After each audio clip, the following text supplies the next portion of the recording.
The Pledge of Allegiance. I pledge allegiance to the flag of the United States of America and to the republic for which it stands, one nation, under God, indivisible, with liberty and justice for all. Everyone, thank you for joining us for the County Commissioners meeting on Tuesday, August 4th, 2026. Commissioner Bradley is excused away on personal business. From the commissioners, everyone's had a chance to review the agenda, I'm sure. Are there any questions on that? If not, we'll take a motion. Approve the agenda. You need your mic. Motion by Commissioner Vickery on a agenda. There a second? Second. We have a motion second. All in favor? Any opposed? You've had the prior meeting minutes provided to you. Had a chance to go through any questions or edits on that? Motion to approve? Motion by Commissioner Stevens. Is there a second? Second. All in favor? Any opposed? Excuse myself for missing that meeting. Okay, Commissioner White recused himself from the vote on the prior meeting. He was away on a work project. Next, we have accounts payable. We have an adjusted amount that's different from published by $3,121.95. Total accounts payable in the amount of $529,892.98. Everyone's had a chance to go through. Are there any questions? If not, we'll take a motion to approve. Chairman, I move to approve accounts payable as presented. I have a motion from Commissioner White. Is there a second? Second. Any discussion? If not, all in favor? Aye. Any opposed? In addition to that, we have payroll that was issued in the amount of $1,342,489.97. Is there a motion on that? Mr. Chairman, I move to approve payroll as presented. I have a motion by Commissioner White. Is there a second? Second. Motion second. All in favor? Aye. Any Aye. opposed? Motion passed. We have payroll liabilities in the amount of $713,499. $700,413.99. Is there a motion on that? So move to approve payroll liabilities. Motion from Commissioner Vickery. Is there a second? Second. We have a motion and second. All in favor? Aye. Aye. Any opposed? Great. Up next, please, ML Baxley. Would you come forward, please, ML? I Care to apologize. join me? Gentlemen, care to join me up front?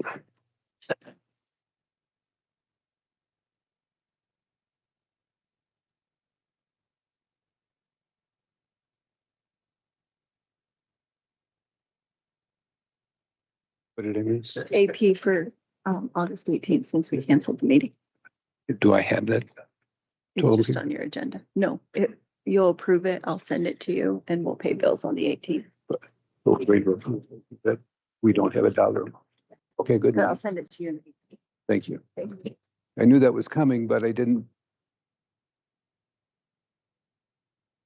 Pardon? Yeah. It sounds like it. It's a sad day for some of us and a happy day for ML, right? Right. She is retiring after, oh my gosh. This is amazing. With appreciation and gratitude, ML Baxley, for 30 years of outstanding service, 30 years. Way to go. To the citizens of Sublette County, through your work with the Sheriff's Office and Unified Fire. Your dedication, professionalism, and commitment will be remembered. Presented by the Sublette County Commissioners in appreciation of your service and in honor of your retirement, 2026. ML Baxley. Thank you so much.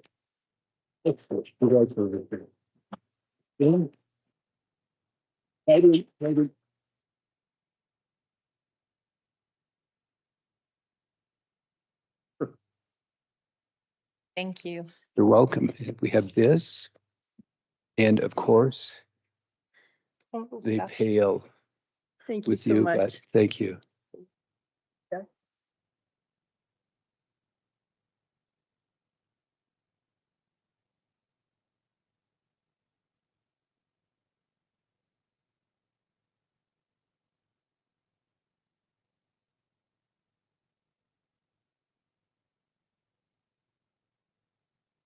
I was reminded by County Clerk Rice that we will not be having an additional meeting in the month of August, and because of that, I'll go ahead and approve the upcoming tables list that will be presented after we have gone through and edited accordingly. So with that, I'll take a motion for approval on that item. Oh, so moved, yeah. Okay, have a motion, and is there a second? Second. Motion second on upcoming accounts payable list. All in favor? Aye. Aye. Any opposed? Motion passed. Up next, Billy Pape, Road and Bridge.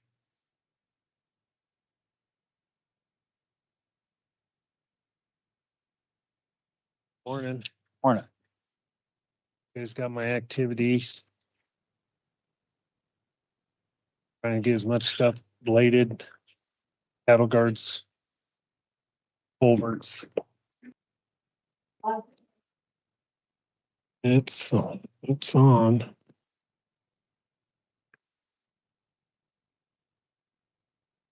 Oh, It's on. Okay. That better? Um.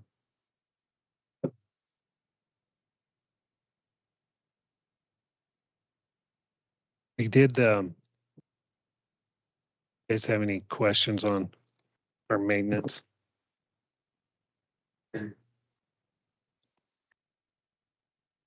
You guys have any questions? There, now we got you. Okay, I'll yell. You guys have any questions on our activities? I have not. Okay. I got one. Okay.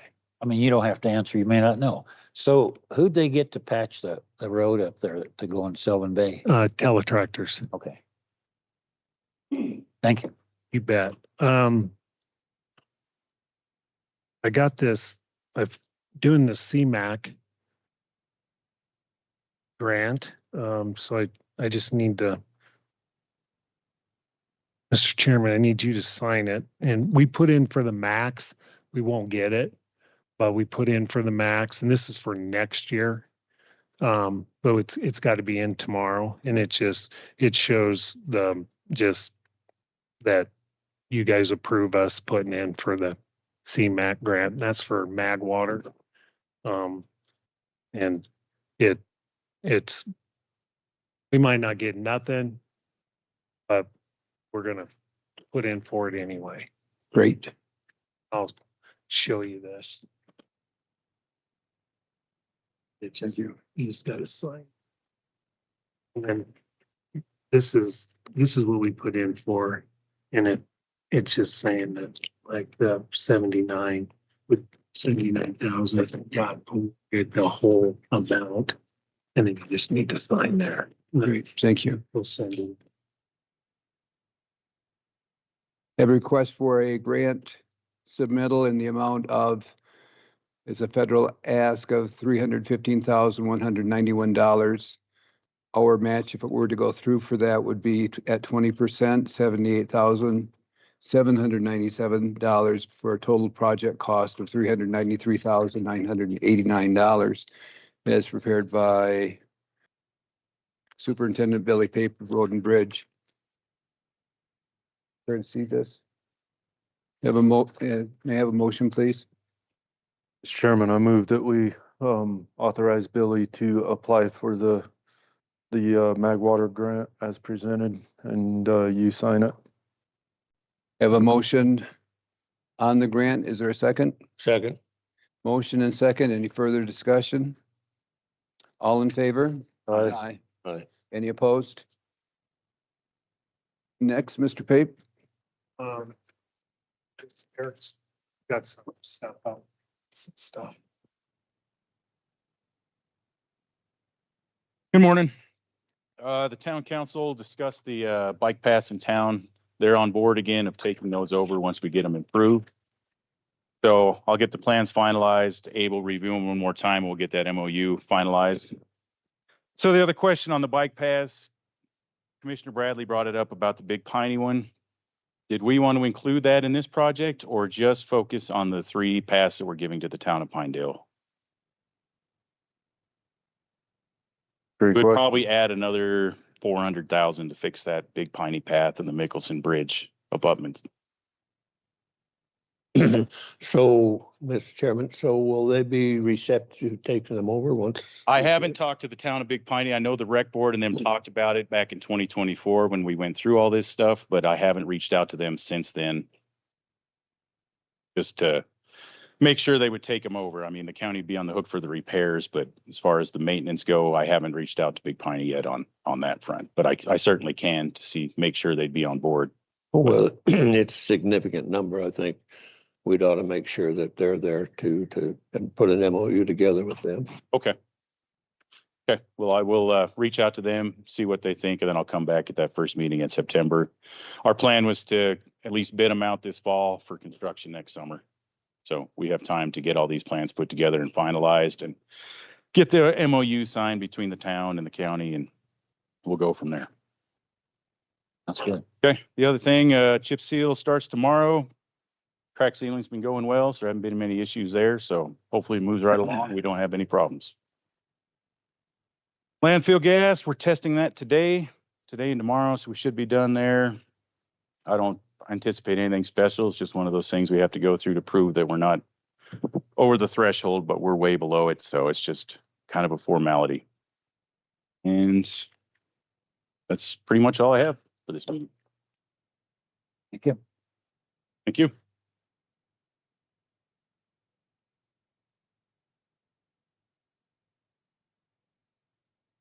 Waste management. We did our Title V inspection last Thursday. Went really well. Had no issues, no citations, nothing. That went well. The free vouchers, that was over the 1st of August. Transfer station took in 491 vouchers. Big Piney landfill took in 179, so people utilized it. So that was good. I did have the Pinedale School contact me. They're tearing down a building. And they wanted to know if we would waive the fees to the landfill. I said I would ask. So like, how much are they talking about? Or I mean, He's not real sure. It's be all C&D. He didn't really know the quantities. Oh, so how would you handle it? I mean, would you put it in containers or they take it to no, Pine? they'll just bring it in. I think he told me that I think Teletractors is doing it. So they'll just bring it into the landfill and In Marbletown? yeah, Big Piney, yeah.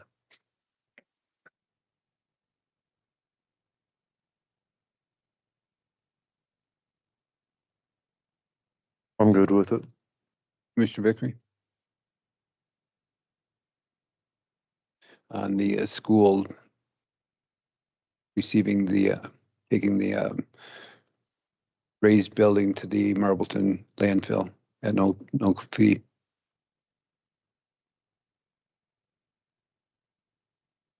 I don't know.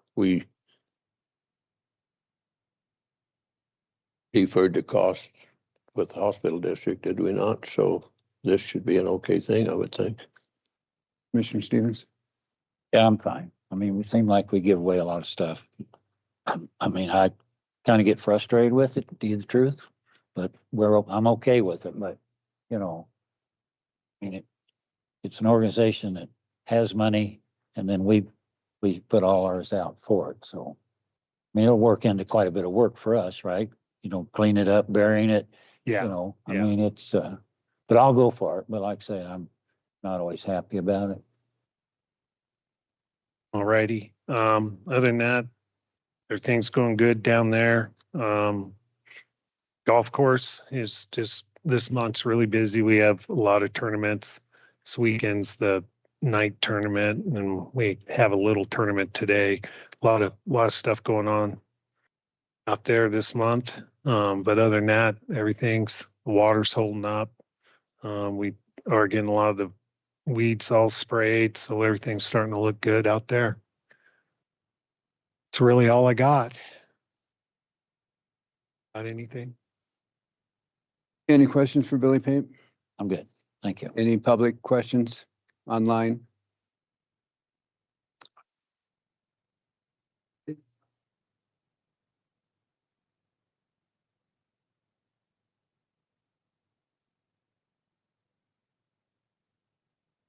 Can't hear me? I thought I could hear myself talking back there too, so it must be reaching. Testing, testing, testing, Mine's testing. Testing, raise your hand when you can hear me. Testing. Again, please.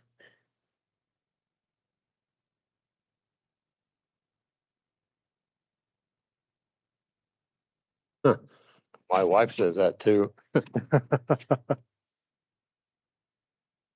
right. Can you hear me? Is that any different? Maybe they just need it turned up. All right. But we can't do that. They won't let us. Hands are tied. No, we'll work on it. Alrighty. That's all I had. Thank you. Yeah, the volume decreased from when we tested it to right now. I could hear myself quite a bit more earlier. Thing regarding the bike pass, I know we mentioned maintenance on all the other bike paths in the county. Do we want to start focusing on that right now or put that off as well? Because I know Billy has run through and kind of done a quick once over on the paths that are outside of town limits, but we haven't done any surveying or design on that. So I was just, if we're going to do it, now would be the time this fall to either add it to this project or have a future project. So I just wanted to bring it up to think about if you wanted to move forward on that aspect or not. Is it, Well, I'm sorry, Mr. Chairman.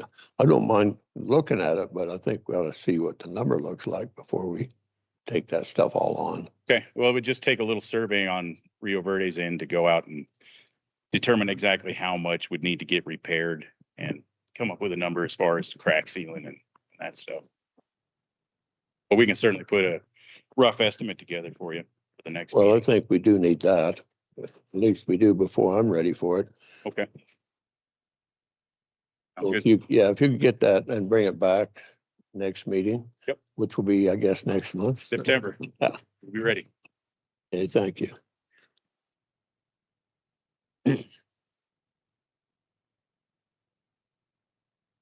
Andre, you're up next.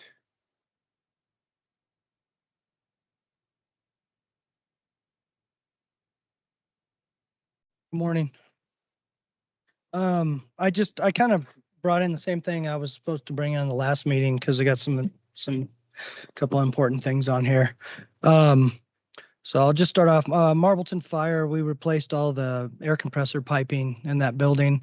I don't know if you guys were aware. I probably mentioned it before, but the piping was really close to the ceiling and it wasn't slanted the right direction. So it was causing condensation. It was the wrong piping as well. It was in copper. So it was a lot of condensation and it was running into those fire trucks. So we replaced all of it. We did it ourselves, slanted. We pulled it away from the ceiling quite a bit so it's not so cold. And then we slanted it towards the air compressor where it's got a, a reservoir that it can be drained. So if there is any moisture, it doesn't go in the trucks. That was a pretty big job. We got all that done. Pretty minimal cost. The gutters for Rendezvous Point are ordered. We should be getting them any day. It's going to take a little longer to put them up because we're going to paint them. They didn't have very good color options for that building. So I just got white, and then we're gonna paint them before we put them up. So those should be up pretty soon. Generator inspections and service, all done. All the generators are done. I mean, there'll be some repairs that will come from those inspections, but that's to be expected. We do that every year.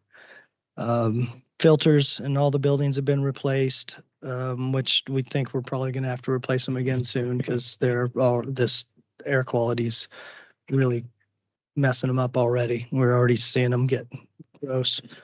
And the big topic I got on here, was nothing that we really knew to plan for, but so all our fire systems, or a lot of them, at least there's 17 of them that have a phone line that goes into them so it can call when there's a fire and it senses something. There's a dispatch that calls emergency services.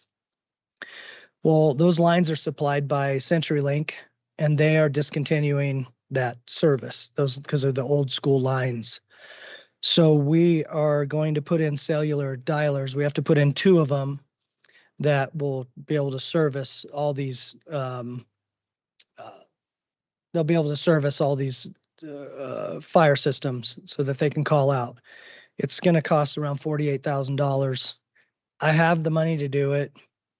I know that sounds like a lot, but it's actually going to save us money in the long run because we're paying, I think $1,200 or $1,800 a month for all those lines that go into those from CenturyLink, and we won't have to pay that anymore. This will be a big one upfront cost, and then I think it's like a $5 increase on the monitoring. So over time, we'll pay for the system, but it has to be done. Like there's no way around it. There's only one other system we can put in that we know of, and that one charges you monthly fees and stuff. So it's going to be more expensive in the long run. So I just wanted to make you guys aware. You'll see a bill for that stuff come across. I just, so you know what it is.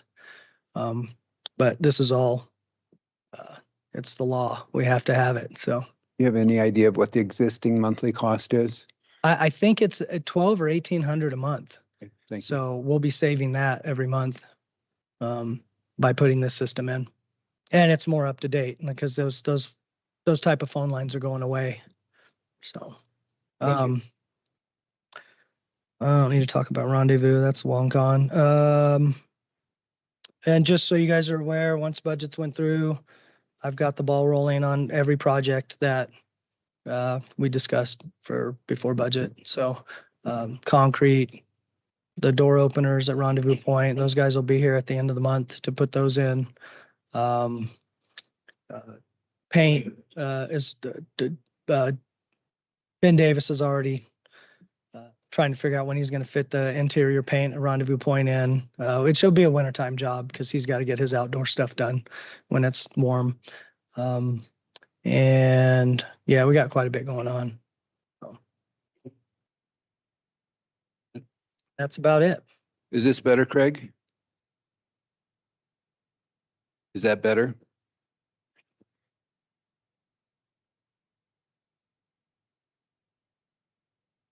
Any questions for Andre? I know. Good. Have a good day. Thank you so much.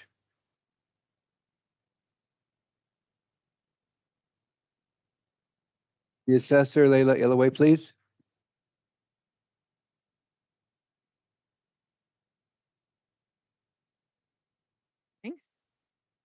I just have 5 NOVCs for Wapiti and Huntington for the tax amount of $2,045.76.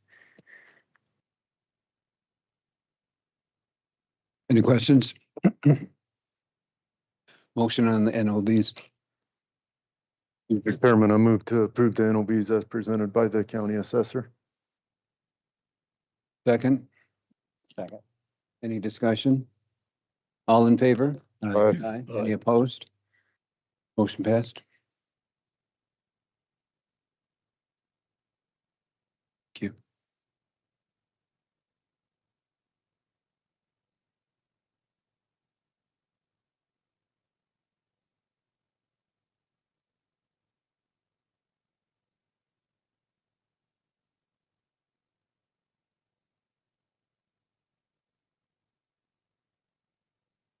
Good.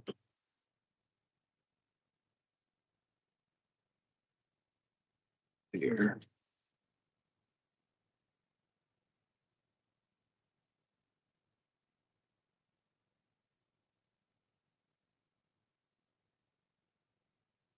Thank you.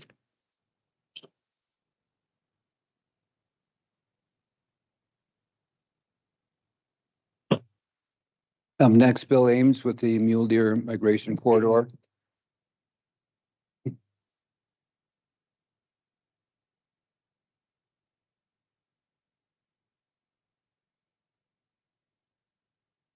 Good morning, Chairman Bernard and Commissioners. Bill Ames here. Thank you for letting me speak on behalf of Wyoming Mule Deer Alliance and Muley fanatics and wildlife enthusiasts. I'm here today because of a proposal from Sublette Trails Association to construct a trail system identified as Skyline Drive Trails. Sublette Trails Association wants to construct the proposed trails on 2 BLM parcels bisected by Skyline Drive, Elkhart Park Road. The closest BLM section proposed for trails is plus or minus 5 miles from Highway 191 in town, at 5.8 miles to the parking lot.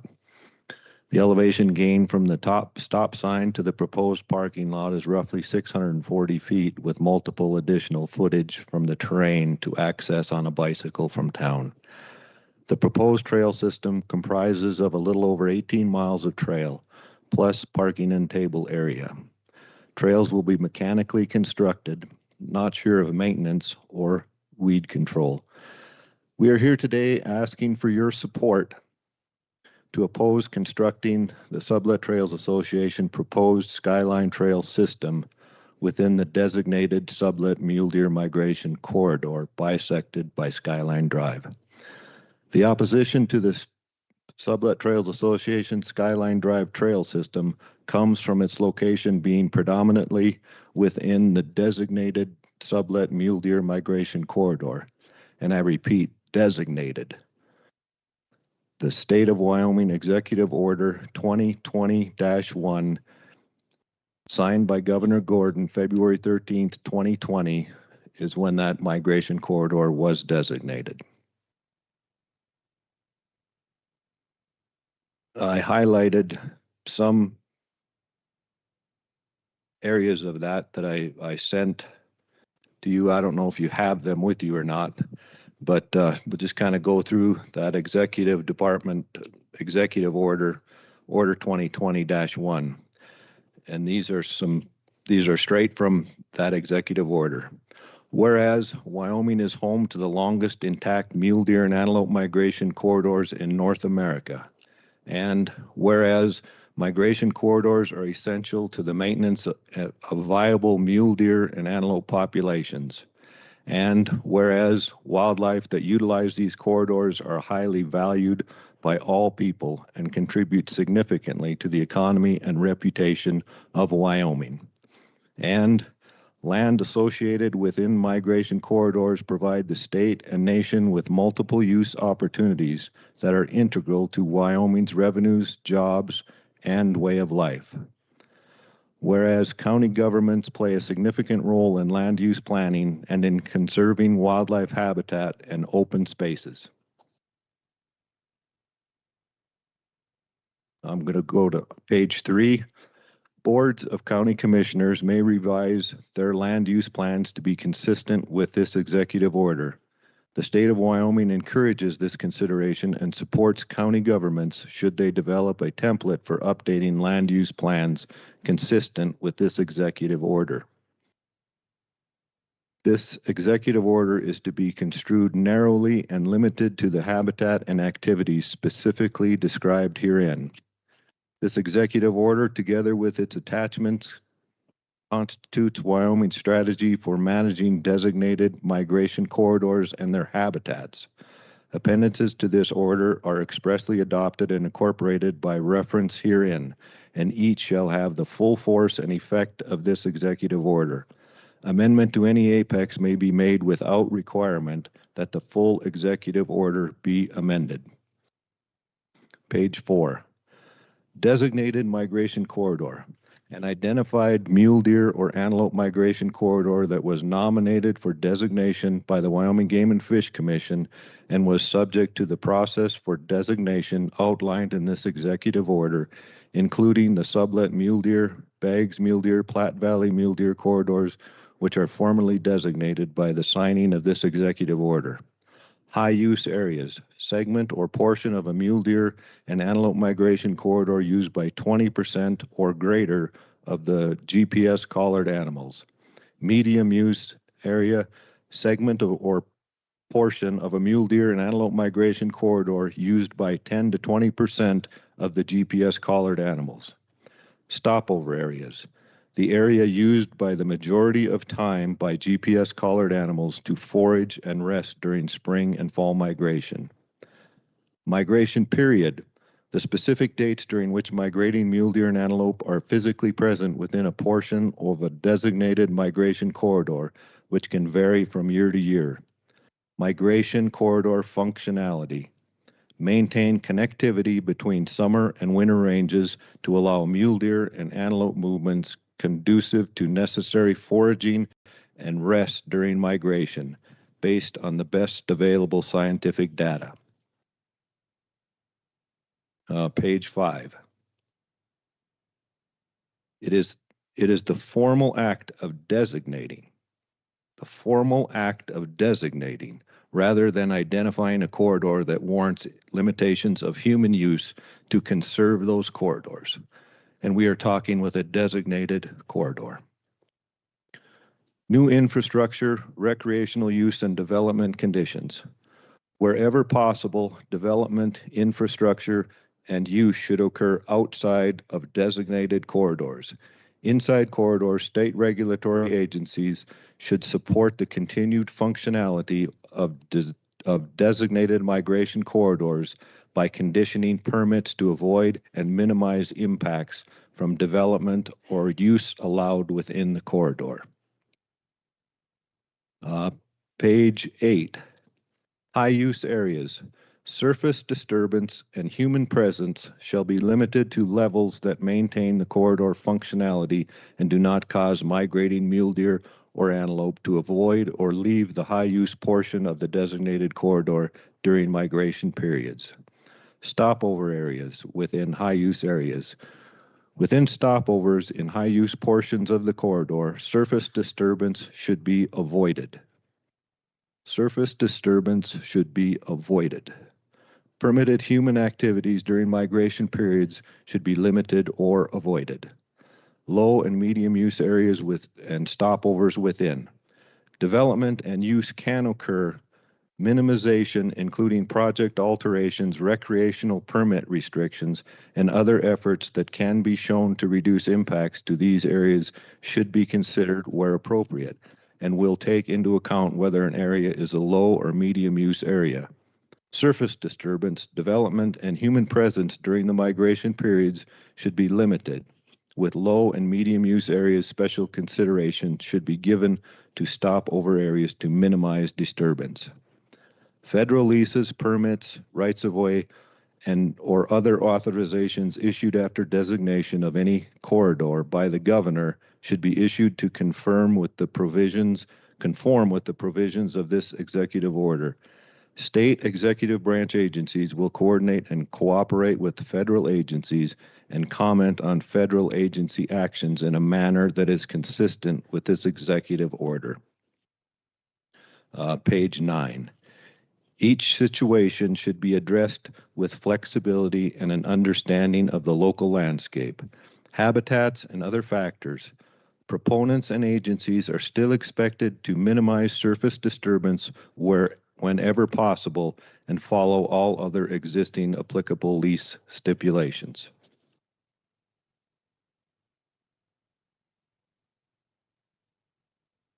Okay, and that's the executive order. And then I have a couple of pages here from the Pinedale Resource Management Plan. On page 2-34 of the plan says, and this is from the Resource Management Plan, the active Resource Management Plan. Management of recreation will be extensive rather than intensive. The development of new recreation facilities only when necessary to protect human health, safety, and natural resource values. And on page 2-57 of the Resource Management Plan under Objective 7, maintain and improve wildlife habitats, big game migration corridors, and bottlenecks, scenic quality, and recreation values and uses in the Wind River Front area.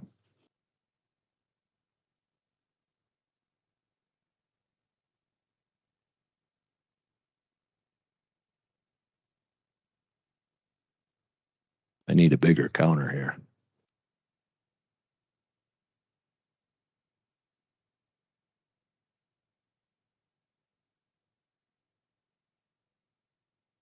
Okay. Now I've also highlighted some references to the letter previously sent to the commission by the Wyoming Mule Deer Alliance.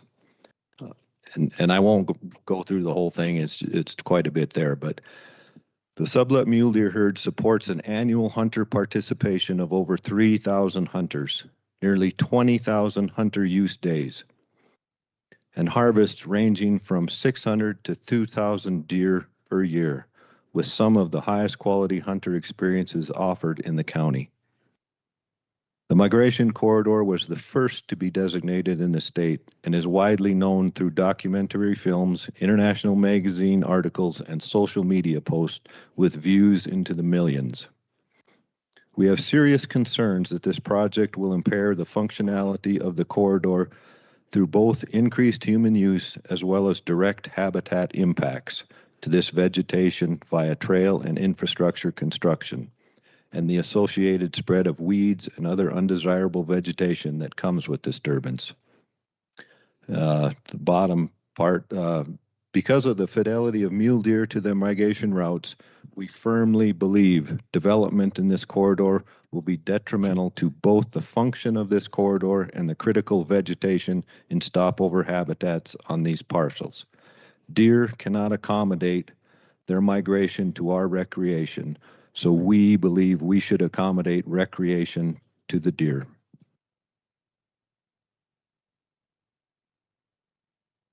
The project proponents have stated that their goals are to have accessible trail networks that are located within riding distance of town and include terrain that is friendly to both novice and advanced riders.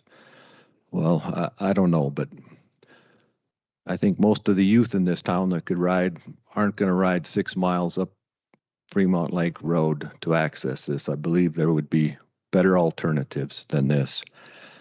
Lastly, we believe this to be critical to our county moving forward, and we have serious concerns about the process by which this project was developed. Community conversations about the purpose and need of this trail network were never seriously undertaken.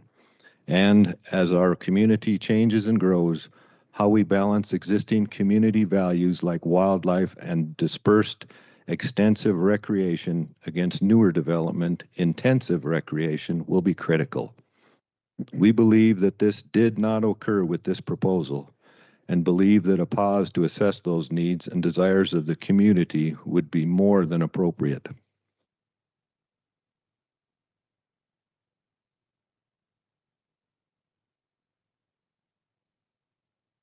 Some concerns are, how will the BLM ensure functionality of this corridor? Who will enforce it?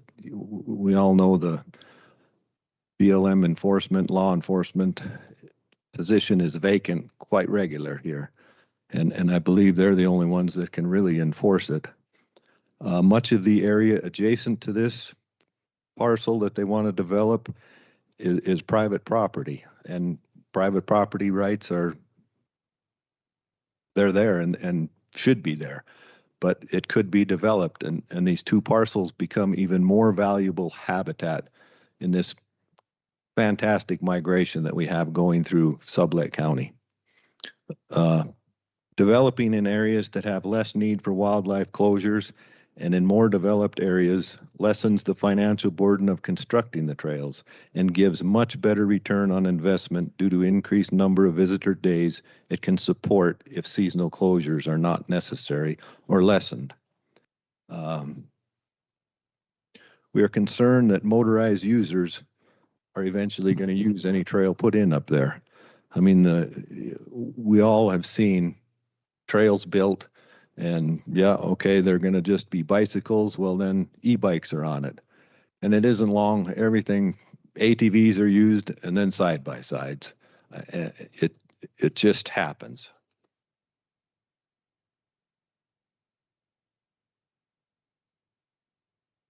And now I have a handout here that I did not include with my packet, and this is from taken out of the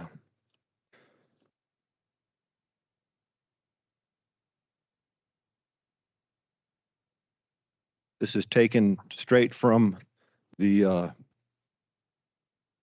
Skyline Drive Trails and Planning Design. This is what Sublette Trails Association attached, or it says in this anyway, that this is what they're attaching to their permit for the BLM. And I did not make copies of the whole thing. I made a copy of page 15 in this book, and it's from the Intermountain Mountain Biking Association, which is working in conjunction with Sublette Trails Association to build this. Largely, we avoid sensitive habitats, and this is what it states in here. Largely, we avoid sensitive habitats. In areas where we identify high recreational value intersecting with sensitive habitats, we utilize planning strategies to minimize wildlife impacts. Those strategies include consolidate high-density trail networks and recreation facilities in less sensitive or already disturbed habitats. And there is nothing disturbed up there. This is very pristine habitat. Number 2, limit route densities within high priority habitats to an average of 1 linear mile of road or trail per total square miles for the species indicated in the best management practice table. Well, Skyline Drive runs right through the middle of this, and I'm pretty sure there's 640 acres that encompasses this project, and I'm sure Skyline Road is over a mile within this already. Number 3, designing the overall trail network to operate successfully if restrictions like seasonal trail closures are necessary. And then under that, they have some columns on there. One is avoidance, minimization, and mitigation. Under avoidance, and this is straight from the book, avoid locating new trails within, and this says CPW, I'm sure it's Colorado Parks and Wildlife, but it's mapped production areas, migration corridors, and winter range habitats. And that's listed under avoidance in their own booklet. And then minimization, limit trail densities, including existing trails, to less than 1 linear mile of trail per total square mile within production areas, migration corridors, and winter range habitats. Their proposal is 18 miles on that 640 acres. And like I say, I think Skyline Drive is over a mile, and that's in the middle of this whole project.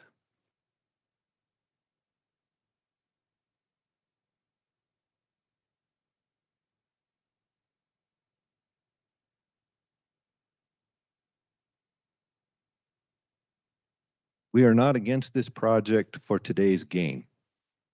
We are concerned of wildlife's future 20, 50, 100 years down the road. What can we do for future generations to experience working lands, open spaces, wildlife opportunities second to none? Our wildlife in Sublette County, it's incredible. It's, like I say, it is second to none. The Pinedale Field Office administers 924,000 acres. Surely there's a better location for recreational facilities rather than in a designated migration corridor. 924,000 acres, and we got to build a bike trail system in a migration corridor. I just don't understand it. We appreciate the opportunity to provide input on this project and hope to remain actively involved in discussions as it advances. We have some asks from the commission as a whole. First, we would ask commissioners, either individually or as a collective, to reach out to the BLM Pinedale Field Office Acting Field Manager Dave Ritchie, the High Desert District in Rock Springs, Frank Keeler, and Chris Kirby of the State Office of BLM, voicing concerns of the BLM accepting recreational project encroachment on designated migration corridors. And again, this is a designated migration corridor. And more importantly, doing this without public input is unacceptable. Citizens of Sublette County need to have a say in what's taking place. Secondly, we would ask that no county funds be used on this project in its proposed location of Skyline Drive, infringing on a designated mule deer migration corridor.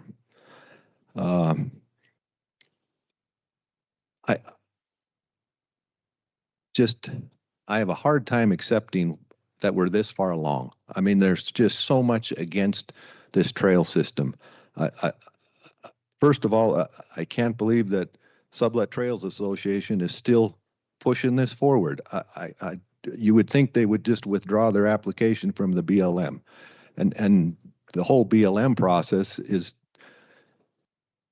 This started with a field manager who's since retired and got the idea, and he approved archaeological work on this 640 acres to be done without anybody really even knowing. I mean, even in the BLM office.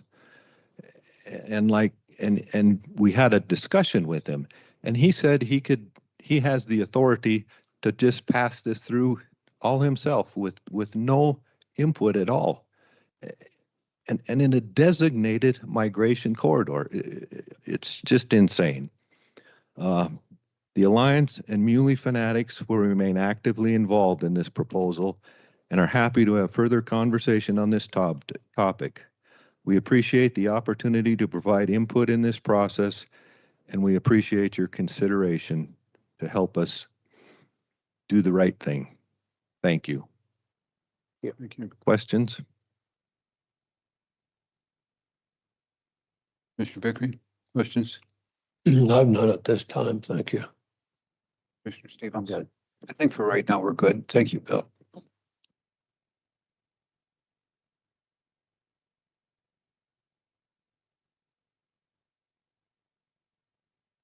We had initially set this agenda item for 15 minutes, and because of the response we've received in phone calls and emails, and I suspect some of the gathering here, we've extended the time slot to considerably more. I've had several phone calls, and they balance out both for and against for different reasons. We have a letter that came in from the president of the Sublette Trails Association in regards to this project, and we'll make that available if anyone would like to read it. And I appreciate Ryan Grove sending it in. Thank you for that. All the commissioners have had the opportunity to read through and have that knowledge. And at this point in time, I'd like to open it to public comment if there is any. Please come for, this lady was first. Please come forward. State your name and please. Mary Lynn Whirl from Pinedale. If I get a little emotional, just hang with me because this proposal really upsets me. Once it's gone forever. Do we not value our natural surroundings? Do we not value the wildlife, flora, and fauna of these areas? As human beings, what is our responsibility to our natural surroundings? Native American philosophy views land as a sacred relative rather than a commodity. The draft for this proposal talks about this opportunity to explore the region, to get out, enjoy the mountains, the lakes, and so on. I contend that we have a lot of opportunity to do that right now. The proposed area serves all of us, as well as, once again, being in the wildlife migratory pathway. I'm 84 years old. I still enjoy this area. I've hiked it. I've gone up and climbed on the moraines. I still can do that to a certain degree, but I enjoy driving through this area and seeing the antelope. The antelope are starting to come back into this area. I enjoy seeing the wildflowers, and I'd like to continue to do this and have, once again, future generations do this. You know, there's quite a bit of area. There's the old road that goes on up, used to go up to the ski area. You can go all the way up on that. There's areas up around Kelly Park to hike, to ride your bike, so on. There was a proposal a few years ago to take the area of Burslander Park, Sledding Hill, and turn that into some bike maze for skills. So I ask right now, why do we want a maze of trails in this natural area that still is pristine, that would end up serving a few and riding their bikes? I don't know why people, when there's other more suitable areas to hike, would want to hike on these trails to a certain degree. So I'm asking that I think we need to preserve this so it serves everyone and not just a few, and not consider this land as a commodity. Thank you. Thank you. Please. Good morning, commissioners. My name is Jocelyn Moore. I've lived in Pinedale since 2003. And I just want to remind everyone that nothing happens in a vacuum. I've watched this particular migration section for a quarter of a century, and my concern is with cumulative effects that impact this area over time, because we know that more disturbance also has a higher impact on mule deer migration. And in the last 5 years, there have been new houses built in the subdivision between Osprey Road, which leads to Sylvan Bay Summer Homes, and Skyline Drive. There are 4 currently undeveloped lots, which we all know are going to be developed at some point in the future. In 2003, the United States Forest Service changed the Forest Service plan to allow construction of a 50-plus room hotel adjacent to Lakeside Lodge. Former Mayor Rose Skinner and former Public Health Officer Dr. Tom Johnston were both in opposition to this change. And the best I know, that has not been deleted. That has not been mollified. So we're looking at a major hotel, additional houses on top of this area. And we all know that a world-class bike trail is going to lead to world-class bike competitions. And we're going to have additional people coming in. I mean, that just happens throughout our entire country, our county. So I would just like to say, I don't want to be one of the people who says, I remember when. Thank you. Thank you. Thank you.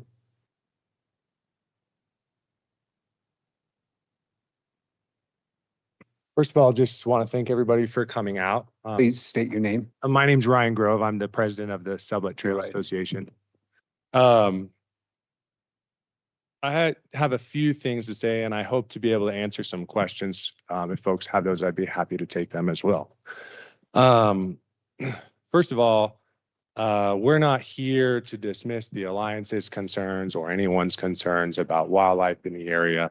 In fact, this is exactly the kind of conversation that I think we need to be having as our community grows and we are using the landscape more.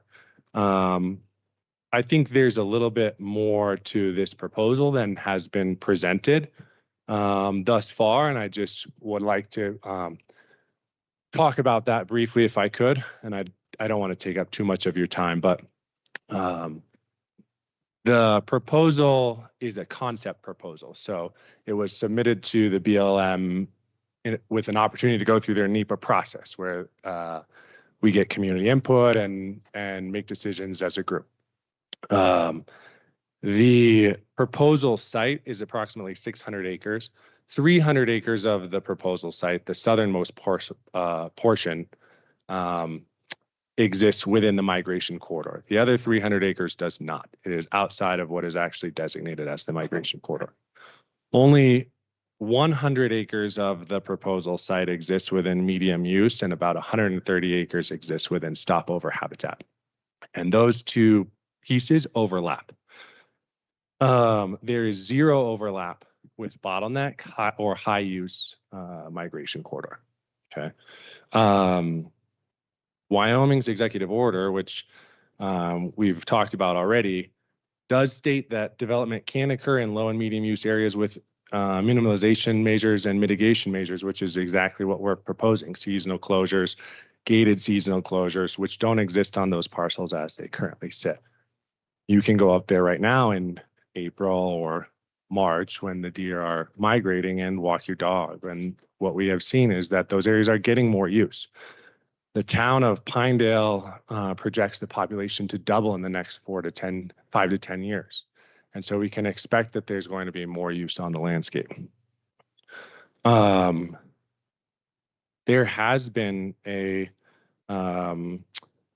public effort to get input. In 2023, we had a Pinedale charrette in this very room where we talked about, it was open to the community. We had land management folks here, where folks emphasized the desire and the need for an organized sort of recreation development rather than what we're seeing as dispersed use. Happy to forward that document on to the commission if they feel like they would like to see that. With that, I think I'd be happy to field questions from the commissioners if there's questions that you guys have or questions from the public. Is there any?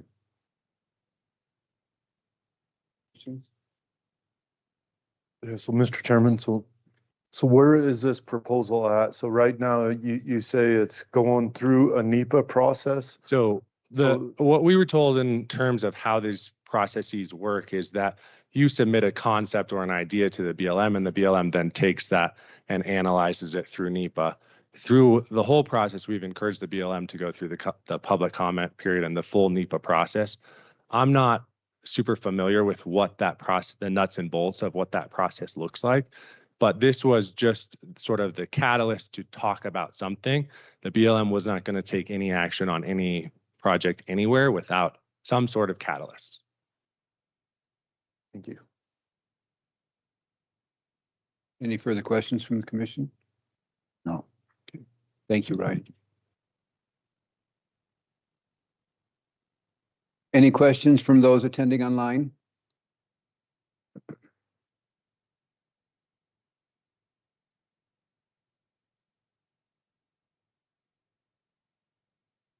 Yeah, 1 minute, please. I'm looking for, do we?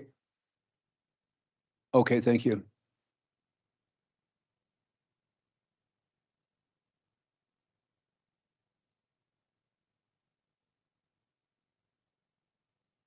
Can you hear me? Yes.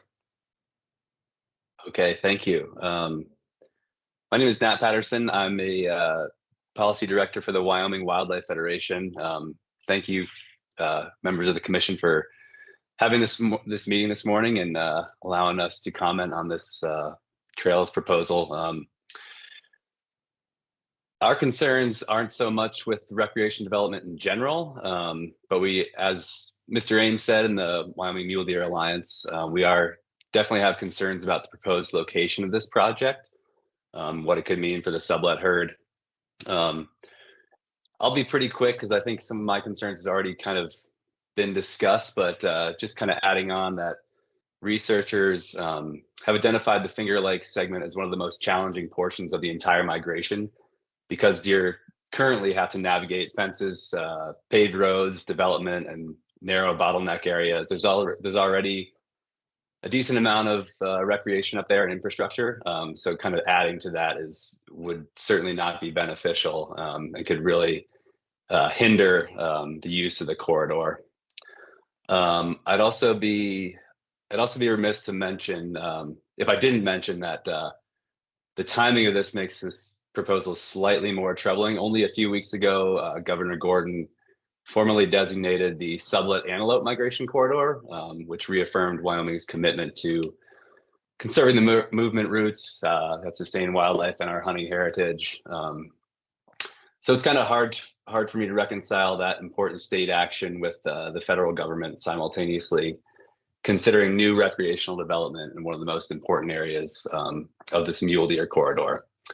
So I just wanted to mention that. And I think this also, as the desire for kind of diversified recreation infrastructure becomes more prevalent, I think this could be a good example of stakeholders coming together and choosing a location that works for wildlife and the public. So I think it could set a precedent in that regard. And we're happy to be a part of that discussion moving forward.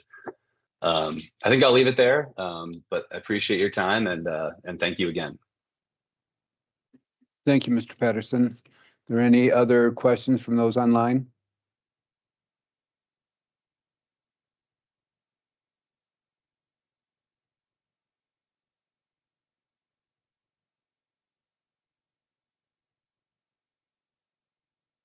This gentleman, please.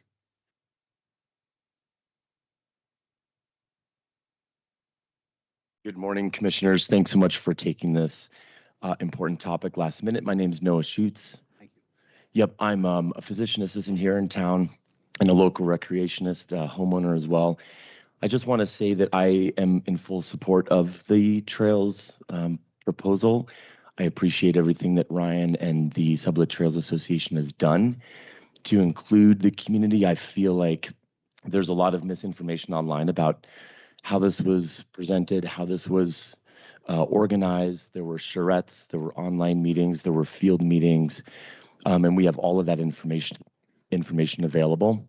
I would look forward to the time when Pinedale and Sublette County has access to more funk country trail opportunities. We know the high country is unavailable a lot of the time of the year. And this seems to be in a very appropriate location outside of the bottleneck. It seems to be in line with all of the BLM and game and fish mapping, as well as what designated activities can happen in those areas. And we're talking about a very high use corridor. I mean, we all know Skyline. We know all the houses that are going up there, White Pines there. We know all the ski trails in the winter. People are biking all the time. This seems like an appropriate place to continue to consolidate use. We know Sublette County is going to continue to develop. Recreation is a very, very, very small impact on wildlife. We know that from studies and evidence-based research. And we also know that consolidating land management and use in smaller areas is much better than dispersed, unmitigated activities. I love this town. I love this county. I think we do have some more opportunities. It's not going to turn into a Jackson. It's not going to turn into a Durango anytime soon. This is for local use, for bikers, but also for dog walkers, horseback riders, trail runners, and people who just want to get out and enjoy nature in the front country. So we appreciate BLM as well for going through the process, and just want to let you know that there are a lot of community members supporting this project. Great, thank you for that. Thank you. Any further on? Yes, please.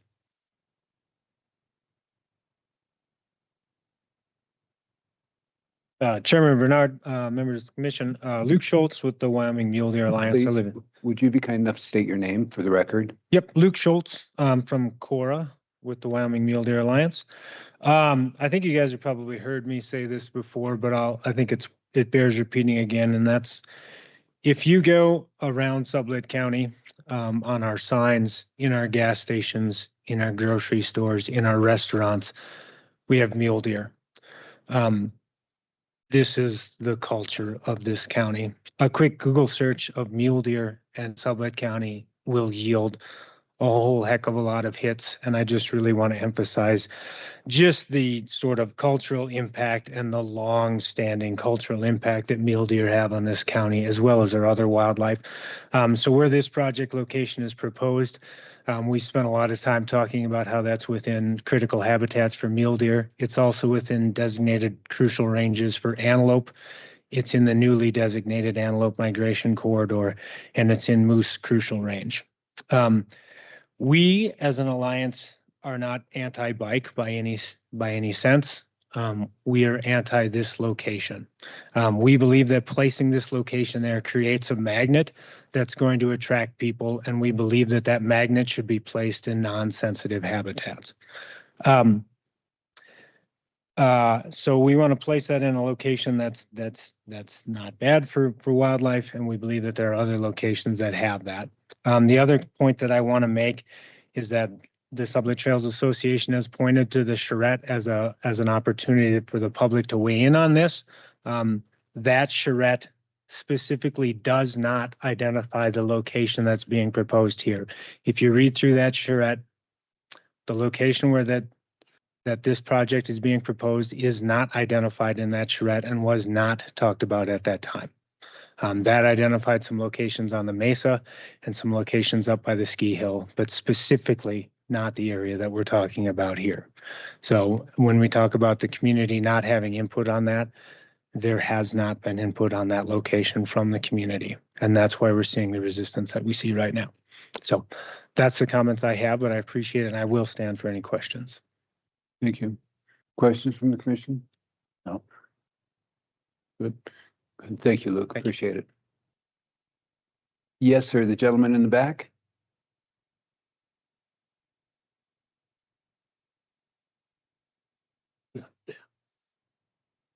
Saw that. Thank you. Thank you, Commissioners. Mark Anselmi from Cora, Wyoming. All the evidence, I'm past president of the Wyoming Game and Fish Commission and worked on these mule deer corridors. All the evidence, they've got GPS collars going through here. I don't know what people don't understand. It's a designated corridor and people, they'd ruin it. There's deer, the fidelity of the does. I just get exasperated that nobody can see I'm sure you men can see the daylight, but there's plenty of places, and it's not our job to find their bike path, but this is not the place to put a bike path. I want to be able to take my grandkids and say, Grandpa, take us up on Skyline Drive and show us where all those deer used to be. Take us down by Boulder and show us where the sage chickens the ground used to just move with them. Take us to Farson and show us where all the antelope, the 200-300 antelope you used to see. I don't want to be that grandpa. So I urge you to write a letter to the BLM saying you're opposed to this particular bike path in this designated corridor. Are there any questions? Thank you. Yeah. Yes, please.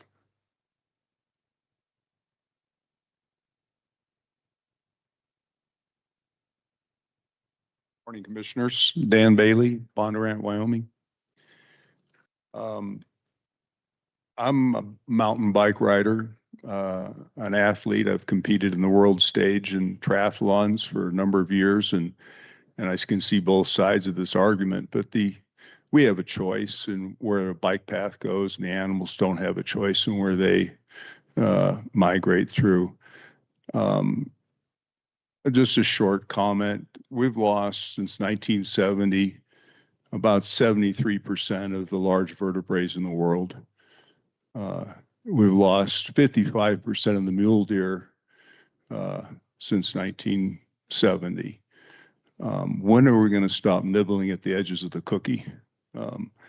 We have the science. We've designated the corridor. We need to respect the science and the decision that's been made to bring us to this point. I urge you to write a letter to the BLM and discourage them from this bike path and find a different place for it where we don't impact what's important to our county, what makes Sublette special, and that's our wildlife. Thank you for your time. Thank you. Any other? Yes, please.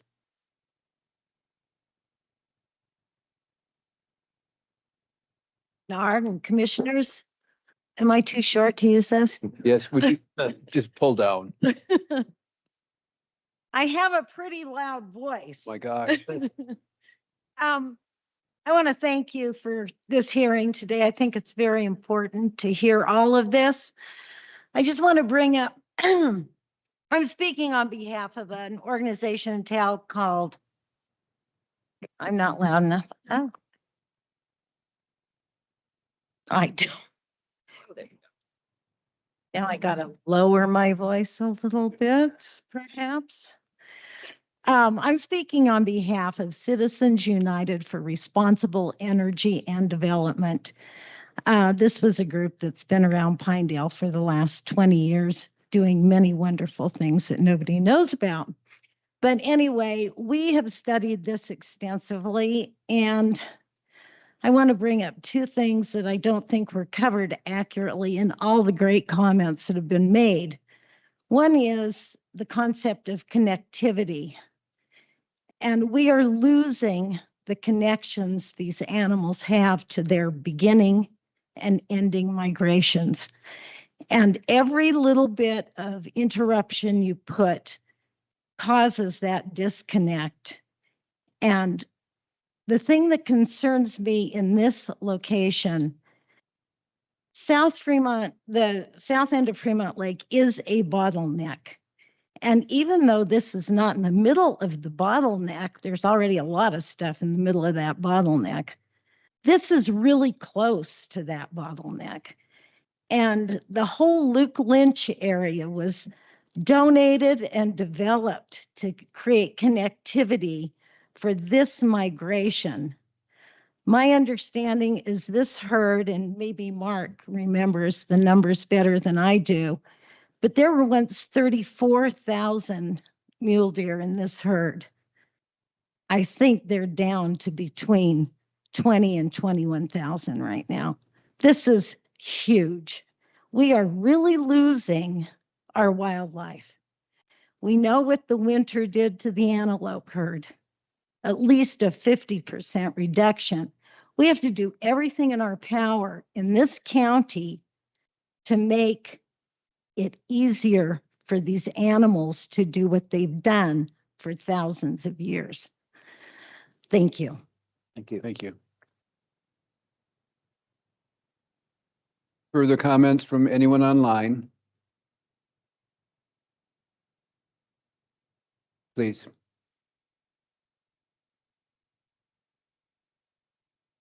Justice back up. Commissioners, good morning. Chris Steffen, Director of Operations for the Muley Fanatic Foundation. For those not aware, we are a mule deer conservation organization based out of Green River.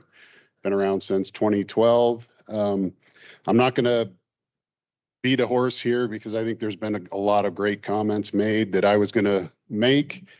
We were a small part of a lot of different organizations back in about 2012 that helped purchase the Luke Lynch Wildlife Management Area because we recognized, along with a lot of other folks, that there was some serious concern for this herd in the migration route and them getting through that bottleneck. And I'm glad this lady just mentioned that while this isn't directly in that bottleneck, it is right after that. We have mountains of data from the Migration Initiative folks, from Dr. Kevin Monteith with the University of Wyoming, all based on collared deer that show without a doubt that mule deer avoid disturbance, all sorts of disturbance. So to say, and I first of all say that we are not, as an organization, we are not anti-mountain bike. We are not anti-outdoor recreation. Those are great, but there's got to be an appropriate place for those things. And as has been said, this is not an appropriate place, not in a migration corridor. And when we're talking and when I'm listening to these two gentlemen that came up and talked about supporting the mountain bike proposal, all I heard in my head was, this is a high use area. Let's pile on more high use.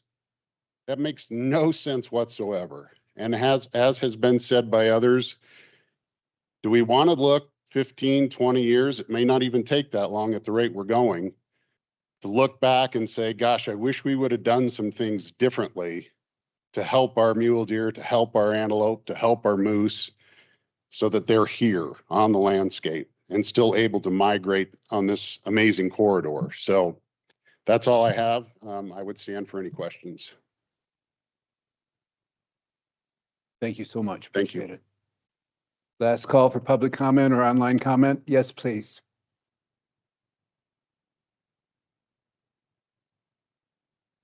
Good morning, Commissioners. Thank you. My name is Kelly Ravner. I'm from Pinedale. I'm Secretary of Cured Citizens United for Responsible Development. So I won't repeat all of the other comments that I think have been great. I'm not against mountain biking or mountain bike parks or trails. I think that's great, just not in this location. I just went out and walked around the southern end of this proposal. Right now, there's almost nothing there. I keep hearing, oh, this is a high use, highly, densely used area. No, it's not.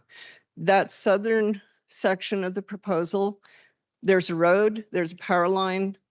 And when I walked around out there, there was one set of tire tracks since the last rain. So this area currently is quite pristine. And people don't understand, I guess, that in addition to migration corridor, it's also winter habitat. If you drive up there, you will see that this place is thick with deer all spring, winter, and fall. And to invite more use in that area and more disturbance, I think is really ill-advised. So I would like to see this proposal moved to someplace more appropriate. Thank you. Thank you. Again, any other public comment, please? Yes.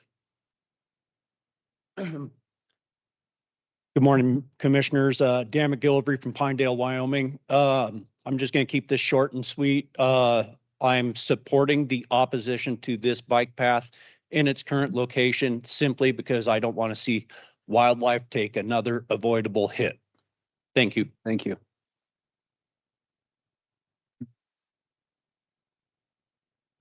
Online, anyone in the audience?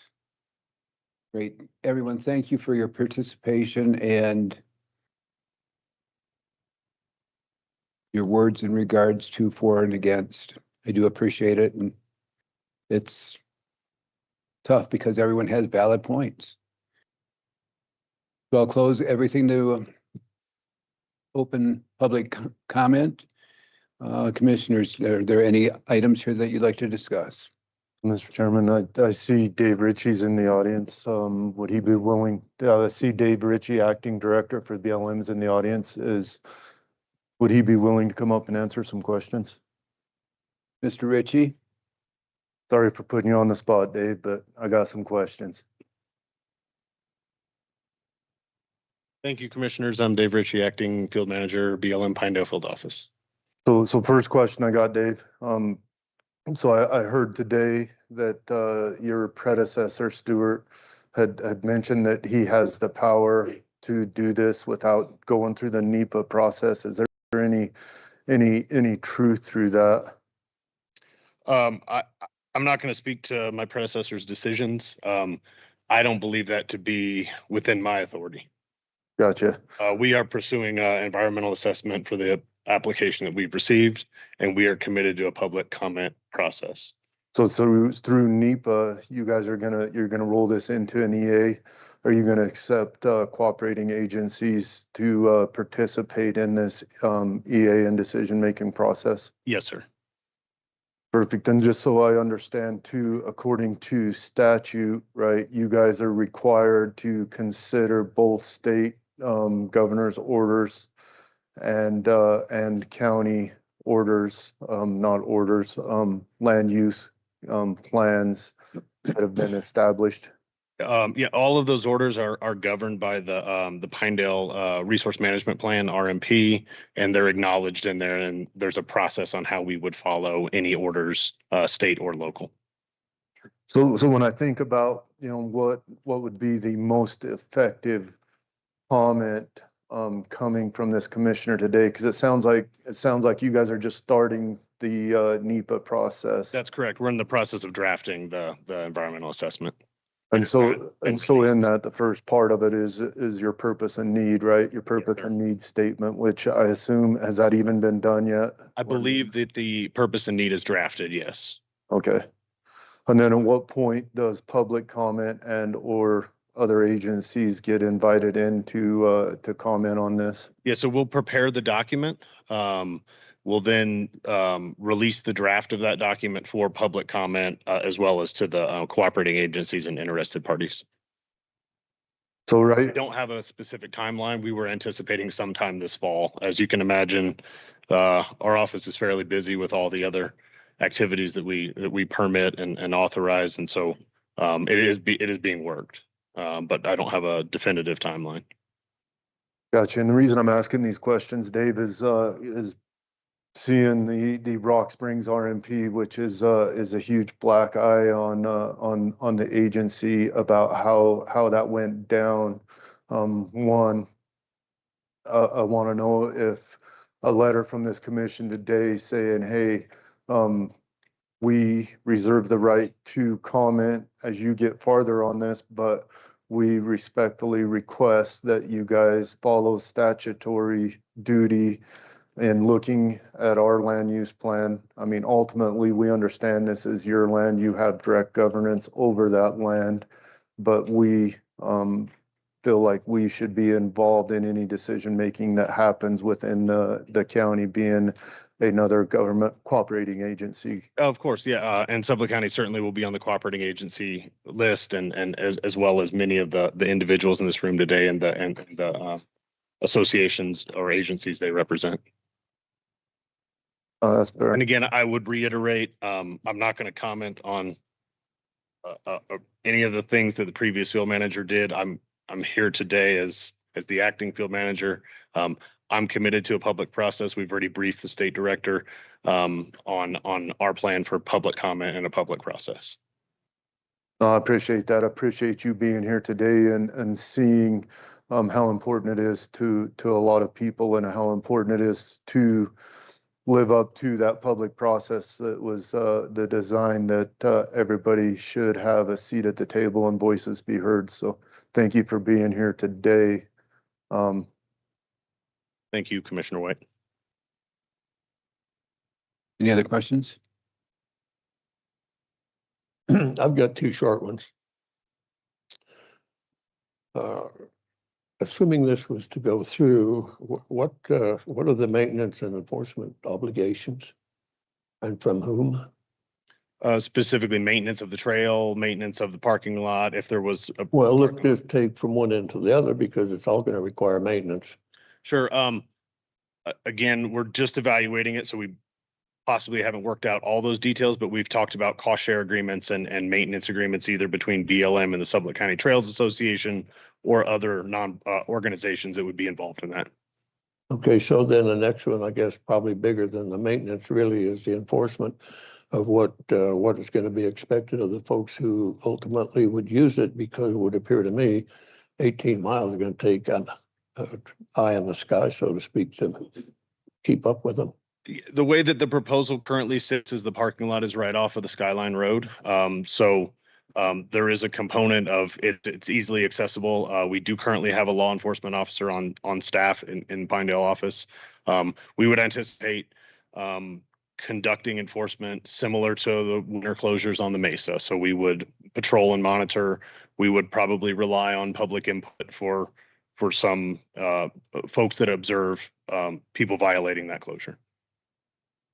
Okay, so going back, and I'll be fairly brief here, but going back in my experience here in Sublette County, which has been a while, been a long while actually, I've seen some of these trails with the best intentions, and all of a sudden the advent of what we've got now with four-wheelers, side-by-sides, et cetera, there's hills all over the countryside or trails all over the countryside that were never there before. So, and I would see this proposal as not being much different, because with the e-bikes and mountain bikes and all that stuff, folks just have a tendency to want to go spelunk, I guess that's a word I could use. So I don't see the trail as being, yeah, we're going to go right down the trail wherever it winds. We're going to go right down the trail and say, hey, Jack, what do you think? Let's see if we can climb that hill. And so they don't climb the hill, but they've made that track. And so this will, in my mind, this continues. I've seen it happen for years. And when you do that, you degrade that part of what we all like about Sublette County as being pristine right now. And somebody has to take that responsibility if this project goes through.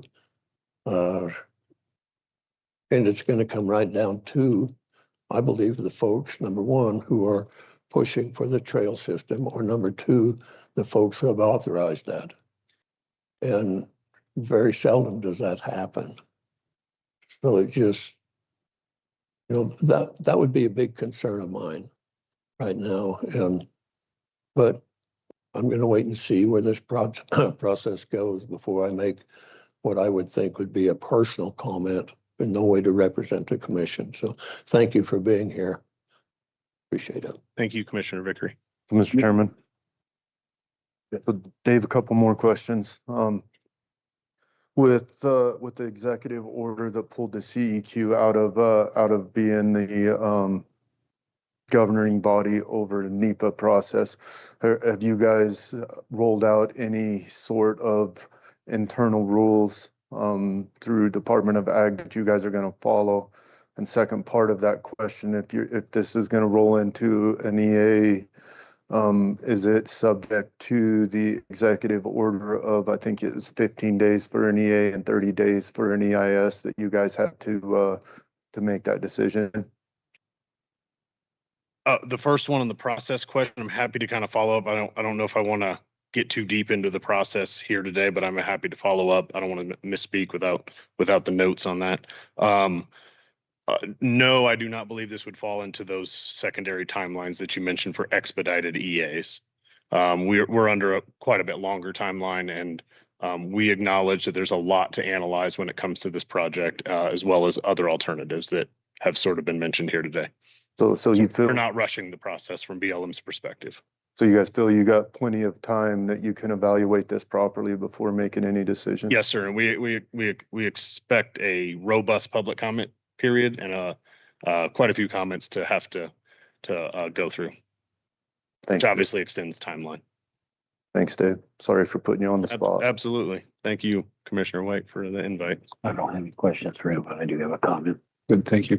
Dave, in regards to public comment that was made here, and in conjunction with Commissioners White's questions,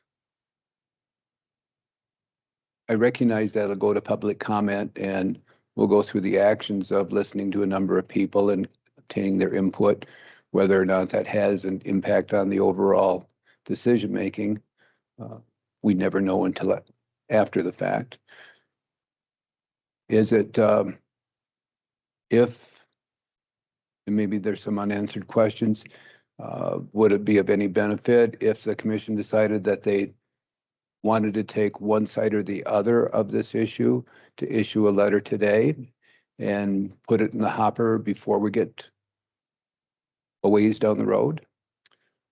So BLM's process is that we would accept an application, which we have done. So an application was received.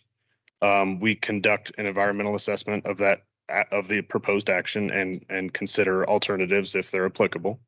And then when that draft has gone through internal reviews, we would open that for public comment period. So that's our time frame, the public's time frame to submit comments. We would then go through those comments and deem them substantive or non-substantive, depending on the nature of the comment. Typically, comments that we receive are put into those two categories. There are some others, but yeah, we would take comment during that time. If comments are submitted before time, we'll still put those as part of the administrative record, document them, and consider them during that process. We tend to try to limit it to the public comment period, though. I appreciate that. Thank you, Dave. Further questions?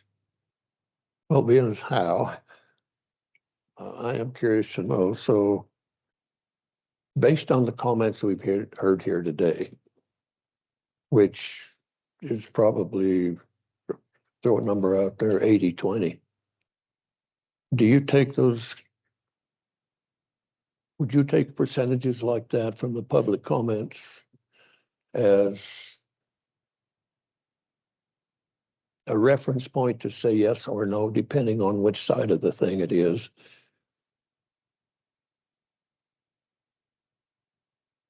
Are you asking, is it put to a vote? No, I'm Is that asking the basis of the I'm question? asking if the public comment comes in, similar to what I've heard here today, in a percentage basis when they have public comments.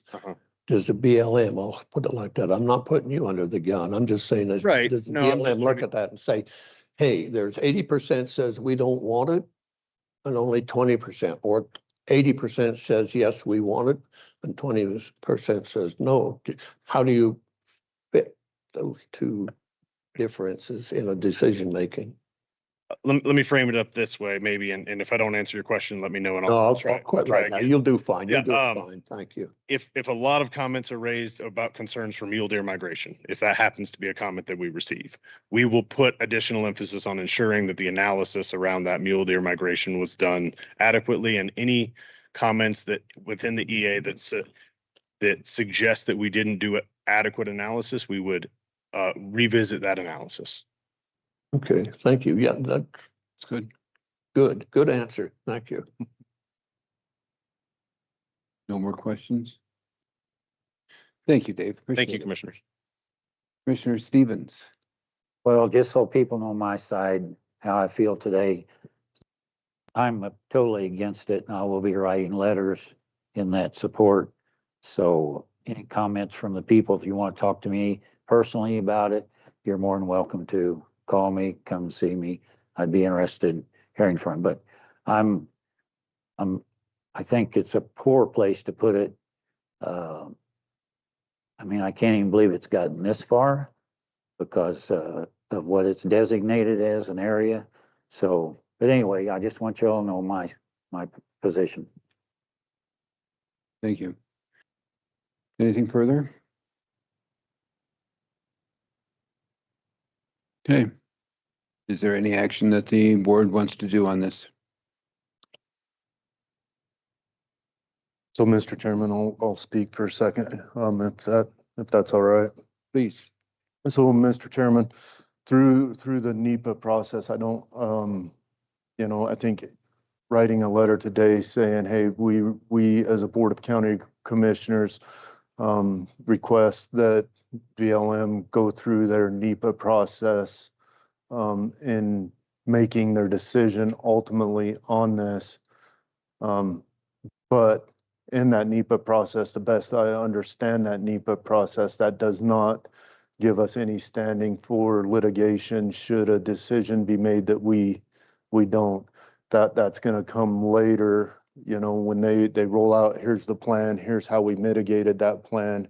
At that point, we write a comment saying, hey, we think you missed the boat on looking at the mule deer. We think you missed the boat on evaluating our land use policies.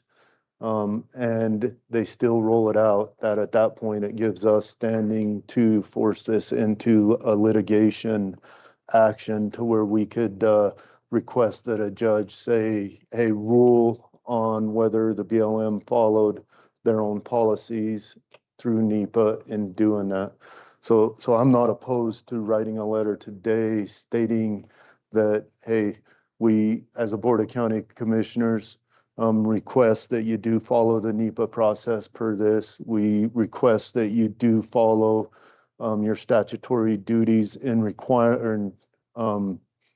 evaluating our land use policies and using public comment. And we request that should you guys roll this into a cooperating agency status, that we have an opportunity to be a cooperating agency of it. I think any letter saying that we're strictly against it today is putting the cart before the horse on any future decisions and how we roll that out.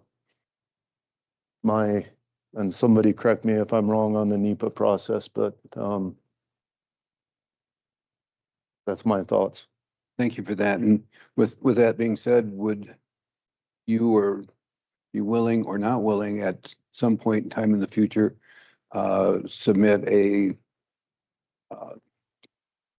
more direct letter in support of or against the ultimate bike trail?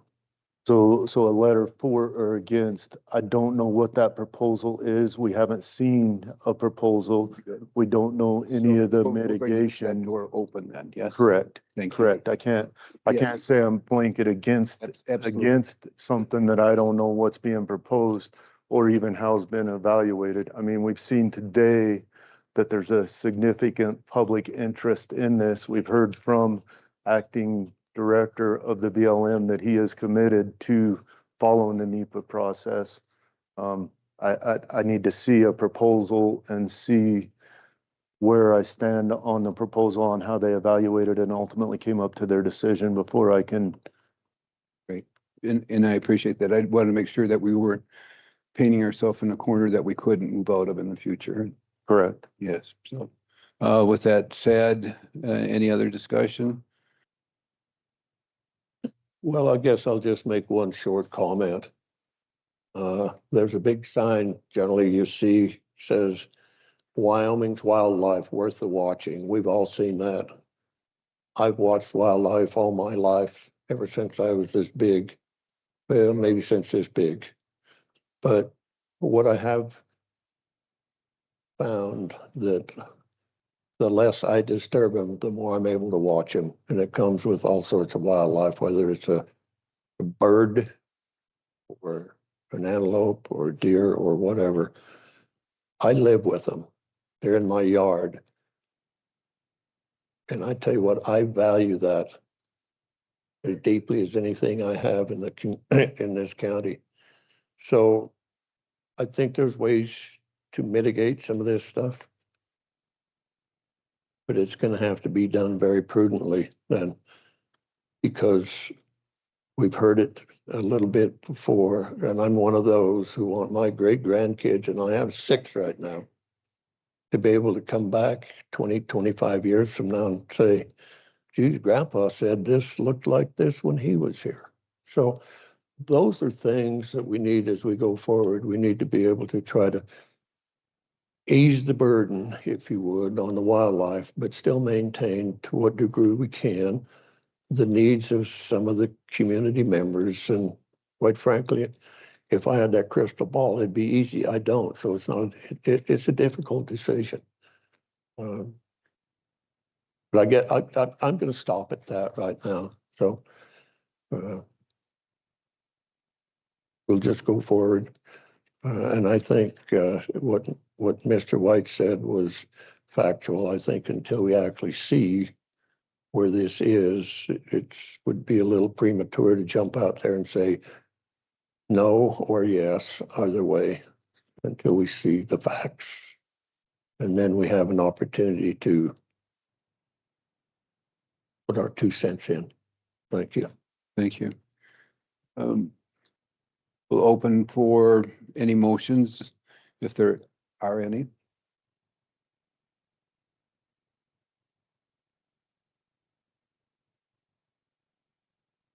Go ahead, Sam. Well, Mr. Chairman, I move that we do write a letter to the BLM, requesting that they follow the full NEPA process. And when appropriate and/or cooperating agency status, we get invited to the table in this decision-making process. Thank you for that. I have a motion from Commissioner White. Is there a second? I'll second.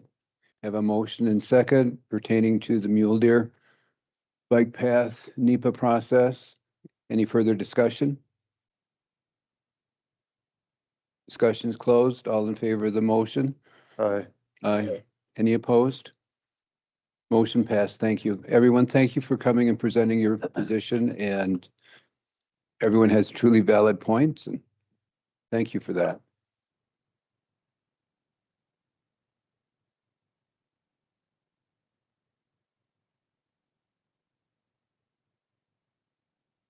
You need a break? Yes. Mr. Chairman, can we take a quick break? Can we listen to Rex walk first? No. I'm ready. Hey, Guess you got both. it's a good thing. to Say what I was thinking. Sorry, just created some work for you. Yeah, that's okay. Billy asked me to grab that CMAC grant. Okay. Is it, yeah, is it just this bottom one or is it this top thing too? I don't, can't read upside down. That's my new mule deer license. You have this before?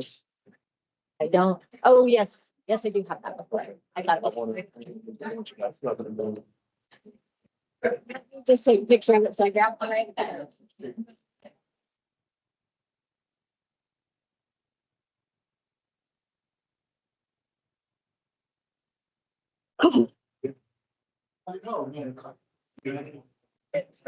You know, this is what sucks about. Weren't you listening to the meeting? Oh, Do I need to go offline? I'm sorry. Dave said, I'm going. Oh, so you took that up? They never turned it on. Yeah. I forgot.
Yeah, $2,000. No. I'm giving them a big deal, like you say. Like I say. What is he doing? Oh, Trying to ruin deal with you? Oh, yeah, it's got. Okay, We don't have as many people sitting up there, do we? we do not. Different ones. I mean, a garage full. But anyway, somebody. Okay, we'll call the meeting back to order. Next up is Rex Walk, please.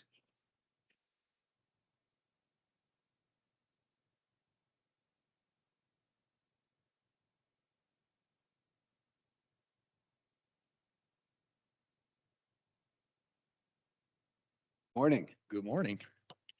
Just like at the hospital, when I walk in the cafeteria, I can clean it out just like I clean this room out, knowing that I was next. So You did a really good job. We should have had you earlier. yeah, this will be more straightforward. You guys have tough jobs, no question.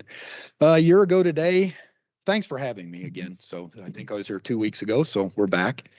A year ago, you had the grand opening for the hospital, August 4th of 2025. So it's nice to report back a year later, and we'll fill you in on, just go through things quickly. But I did want to give you a board recap of what happened at our July board meeting. So Taylor Pittman, who's a board member, resigned. She's moving to another location. So the board will be filling that position at least through the election. And our board, at the beginning of every board meeting, they receive board education. Can you hear me okay, or do I need to take this thing out? Let's pick it up and try it that way, please. That better? Okay. So when the board receives some education on the cost report, which is really important to a critical access hospital. I mean, it's kind of the game plan for how a critical access hospital works. So they received education on that, and they approved 4 provider contracts at their meeting. So that was the kind of the major part of the board meeting. Mac Rawhauser was at his first board meeting and did a great job. The financials that we presented 2 weeks ago were for June, and so we had a very good month financially in June. Our staff pulled some numbers for July because our feeling was that July, based upon volumes, was going to be a pretty good month financially as well. So comparing that to June, our gross revenues were up about almost $500,000. Radiology procedures were up, admissions to the hospital were up 42%. We had our first swing bed patient, which is huge, so that happened this month. Lab numbers were down a little bit, but the Pinedale urgent care was up 28%.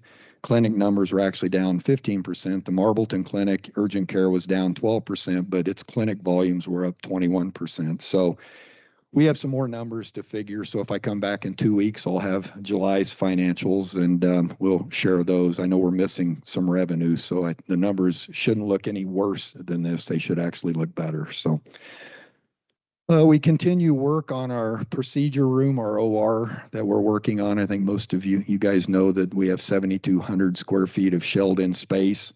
Our goal would be to turn that into a procedure room, then into an operating room, and then possibly, if we grow into it, 2 operating rooms. But right now, we would just like to be able to offer at least scopes and minor surgical procedures at some point in time. And I think the numbers we've come up with would not mess up any of our USDA loan that we have now, and hopefully we could do a lot of it through fundraising. So the actual price, when you factor in our group purchasing organization contract discounts and things, makes it much more affordable. We are looking at a couple new projects and services, respiratory therapy, and a program called Senior Life Solutions, which is a outpatient intensive behavioral health program for Medicare age patients. So it helps us not only from a revenue perspective, but also helps us on the cost report, because we can take space that is not being allotted for anything else, and we can put it in the cost report. So we continue to work on our rural health clinic designation. That will kind of tie the hospital and the clinic together on a cost reimbursed status on how we're being paid. I think we'll have that done hopefully by the end of the year.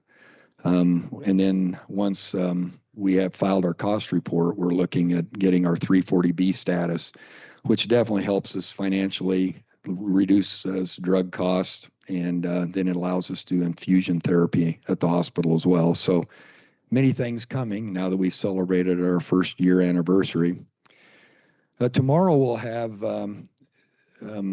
representatives from Stroudwater and Associates, and this is an effort that USDA is funding for us through the National Rural Health Association. But its purpose is to help the hospital's financial position, work on some quality improvements, help us develop a good workforce training and recruitment and retention strategy, and so do some work in the telehealth space, and just kind of firm up our rural health delivery system. So they'll be here tomorrow and Thursday. Stroudwater and Associates are doing some work at Teton Valley, so we'll be leveraging the fact that they're here to benefit our community as well, and USDA is paying for it. We did get our Rural Health Transformation Fund grant submitted, so all the staff and Carrie, our foundation director in particular, put it together. We will be working on,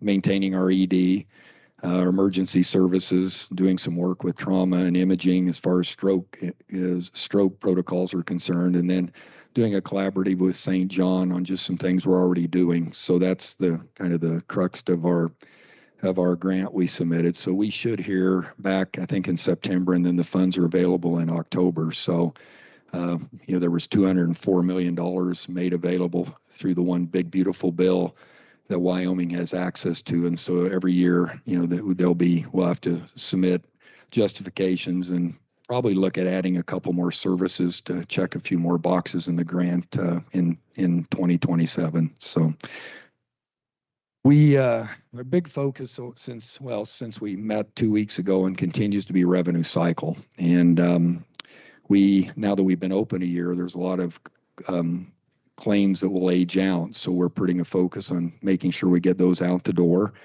We have been holding our vendors much more accountable as far as our EMR vendor, electronic medical records vendor, is a company called Ochin.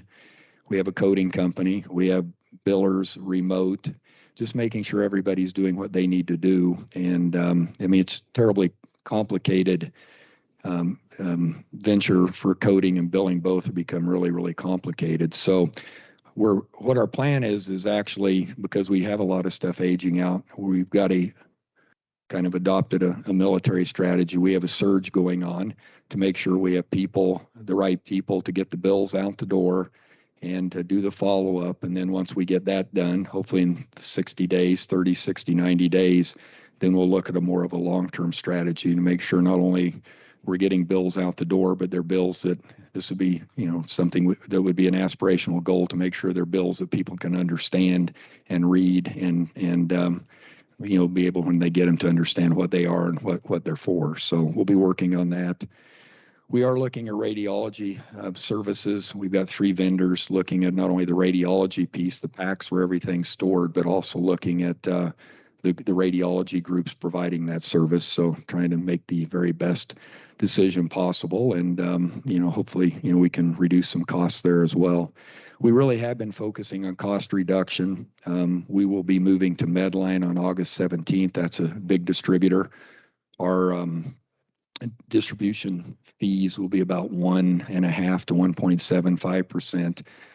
Historically, it's ranged from 30, started at 30%, went down to 17%. I think we got to 3%, but now it'll be at 1.5%. So, about 25 to 35% of our costs at the hospital are supply costs. So that will definitely help reducing distribution fees that we're charged. We're working on overtime. There's a certain amount of overtime that you're always going to have in a small rural hospital, especially if you're running an ambulance service. But what we're trying to do is just, reduce the unnecessary overtime, the time clock creep, those kind of things, and just make sure that, we're running an efficient organization. I am reviewing every invoice that crosses, that we pay. It's a great way, I think, when you're new to an organization, to find out where the funds are going and who you have relationships with. So learned a lot, and certainly, we are questioning things and, seeing how, again, we've got to grow the revenue side. We've got to make sure we bill properly, and then we've got to control expenses. So that's the secret to success. We did do a employee engagement survey, which I'll share with you guys probably at the next meeting. The good news is 93% of our employees feel like they understand how their contributions contribute to our success as an organization. So if you have that kind of commitment in an organization, you can do great things. We do need to work on teamwork and building trust and those kind of things, which I think as a new organization with most of our employees being new, you can expect that. So we'll be putting an actionable plan together for the board. It's actually employees that aren't in management will be working on the plan, and then we'll present it to the board and bring it to the county commission and to the community to review as well. So we want, at the end of the day, we want to be a place where patients want to come, providers want to practice, and people want to work. So I mean, it's pretty simple.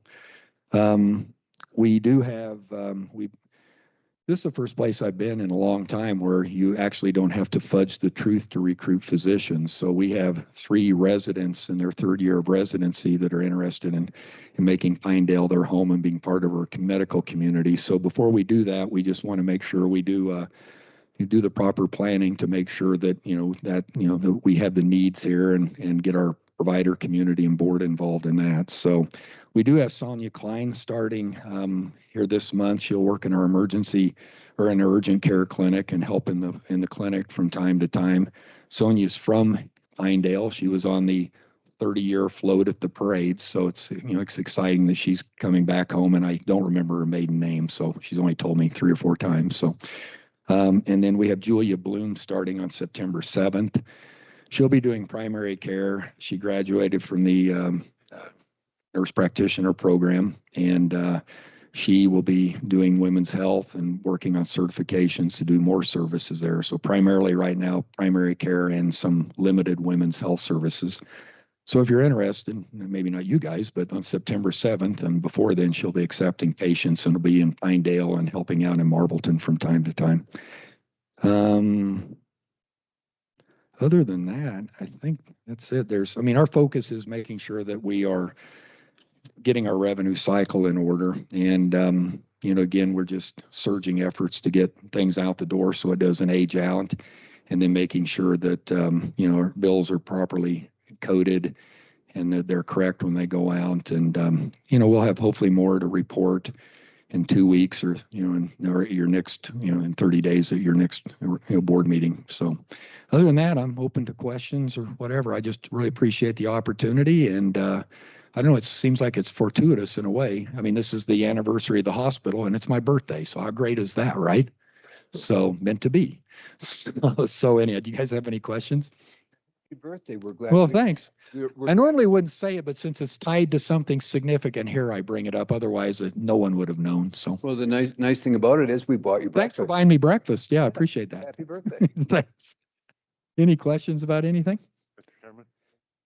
So Rex, first off, thank you for coming and keeping us up to date on the activities. It's exciting to see where everything's going.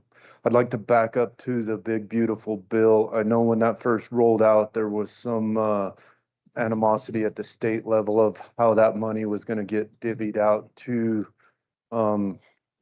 local healthcare providers.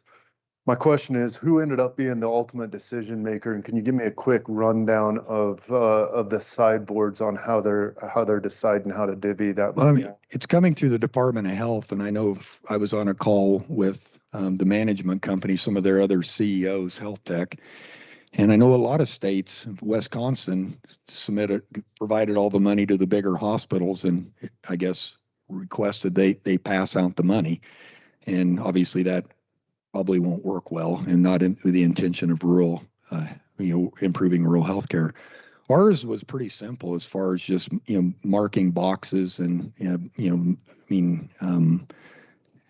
and there was a lot of meetings prior to that. Early on there was the perpetuity clause in there where the money was going to be strung out for quite a while, and that wasn't the intent. And I know certainly there's some concerns with rural hospital CEOs that this is an effort to help us become more sufficient on our own and I guess not be victims. You go to the hospital association meetings, and most of the organizations are victims, or not being paid enough. These issues that are occur in rural healthcare.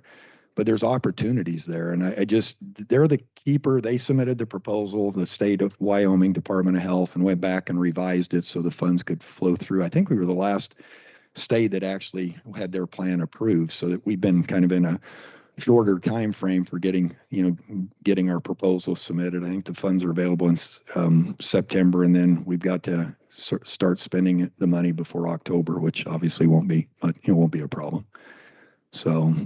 Yeah, I mean, I think it took Wyoming longer to get approved, but I think their process actually, compared to Colorado and some other states, was much more, I think, well thought out, and the money will be provided in the manner in which it was intended, which is to, help us be better and stronger and start making good decisions that otherwise probably we wouldn't be able to or wouldn't have the funding to do. So hopefully it's a 5-year plan. Hopefully at the end of 5 years, we can have more long-term solutions to issues here and be stronger financially and providing better services in the community. That would be our goal anyhow.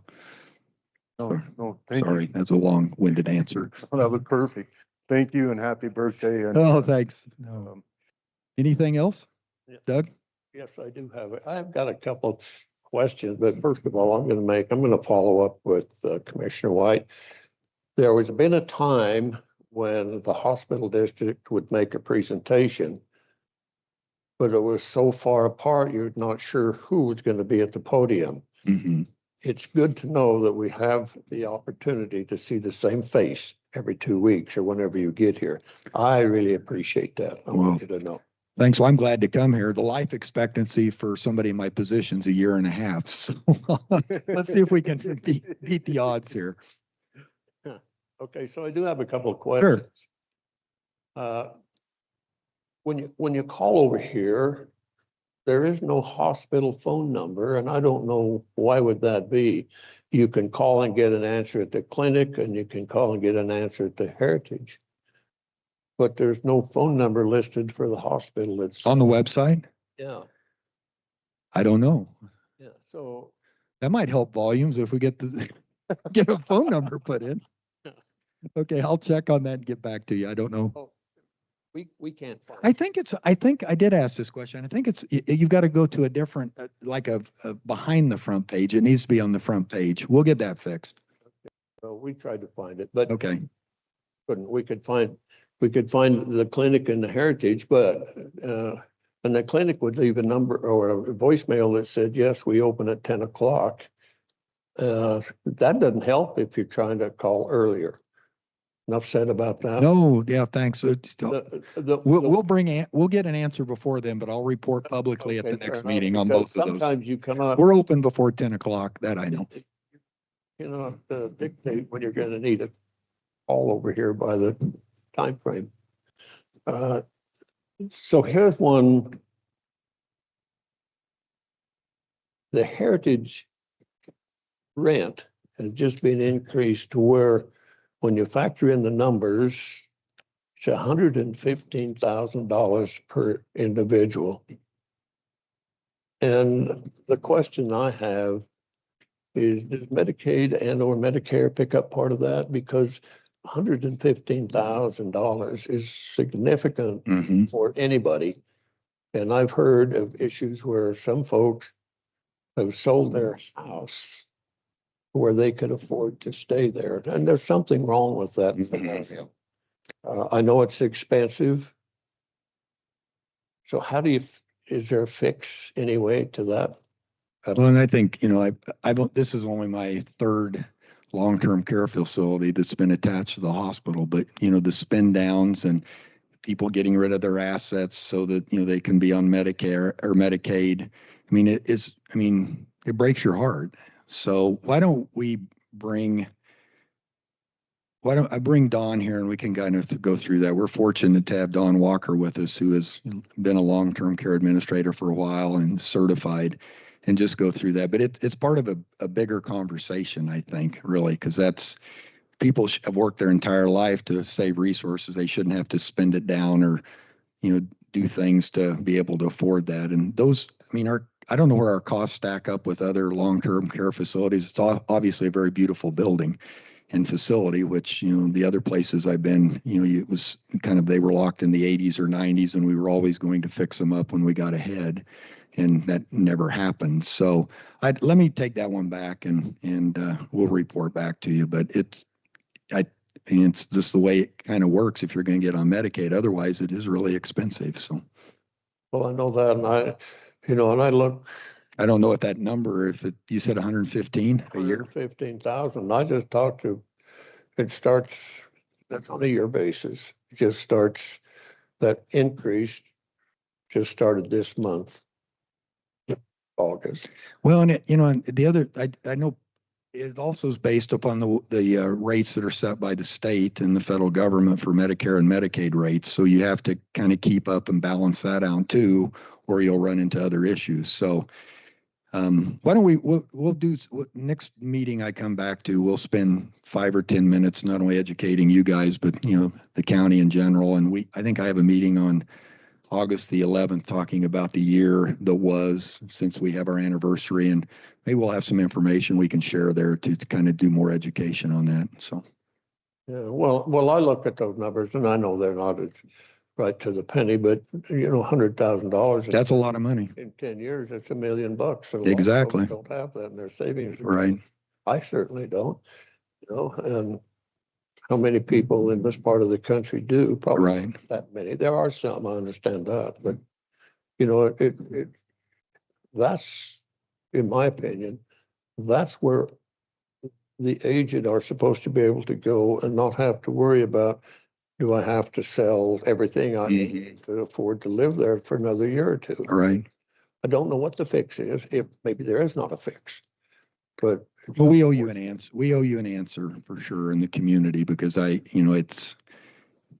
community belt, the hospital and long-term care facility, you guys, they're worked out an arrangement. We have a beautiful facility. So, that means we need to be transparent when questions, we need to be transparent with our answers. So we'll bring back some information on that. Okay. Well, and if I have it done by, the 11th, we'll share it at our year that was meeting too. So.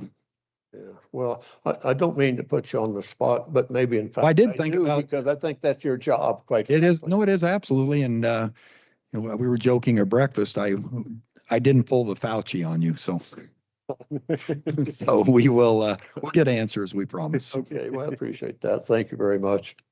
Anybody else have any questions about anything? Great. Thank you so much. Well, thank you guys. Appreciate the opportunity to be here, and we'll see you either in a couple of weeks or in a month. So thanks for what you're doing too. So. Well, actually, it'll be a month. I don't think we have a meeting till September, do we? Correct. We'll see you next month. Yeah, you get 2 weeks off. So I have no excuse if I'm not prepared next time, right? All right. Well, have a good rest of your meeting. So thanks, Fred. Okay, thank you. Up next, planning and zoning, please.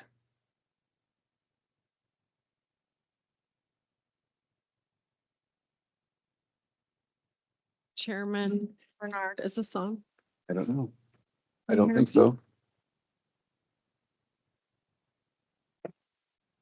Is this working? Yeah. Okay. Good morning, Chairman Bernard and commissioners. The planning and zoning has 2 applications today for partial vacations and subdivision plat amendments. But before we get into the applications, I'd like to talk a little bit about the guidance document that is serving as the staff report for these applications. So the planning and zoning department staff met with several other departments in the county to come up with a sound document to help people that are applying for these types of applications. Staff met with the county surveyor, county engineer Rio Verde, the county assessor's office, county attorney's office, county treasurer's office, and county clerk's office. Hope I'm not leaving anyone out. But the purpose is just to have clarity and to make sure we're following the regulations and state statutes in this process. And these applications that we're presenting today did not require planning and zoning to go before the Planning and Zoning Commission. They just require the county commissioner approval. Do you guys have any questions about that document? It is on page 4 of the staff report for your guidance. Oh, okay. Maybe. Is that better? Okay. So the guidance document starts on page 4 of the staff report. And it is for these applications and for future use in these types of applications that you'll see. Any questions about that? Nope, my bad. All right, the first application is for Boulder Lake Country Estates 9th filing. The applicant is Ira E. Cooper and Shawnee A. Burdick. The agent is Rio Verde. Reese Noble is here from Rio Verde. The applicant requests approval of a partial vacation and subdivision plat amendment to vacate lots A10 and A11 of Boulder Lake Country Estates 4th filing and combine them into a single lot, which will become lot 103, containing approximately 2.41 acres.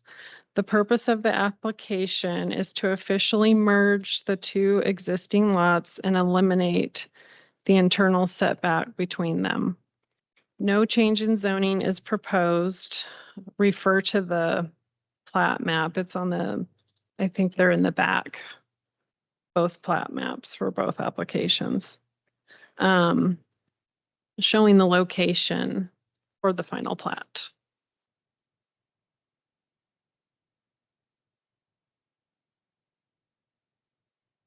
Do you guys have any questions about that? No. Okay. The draft motions are on page 3 for both applications.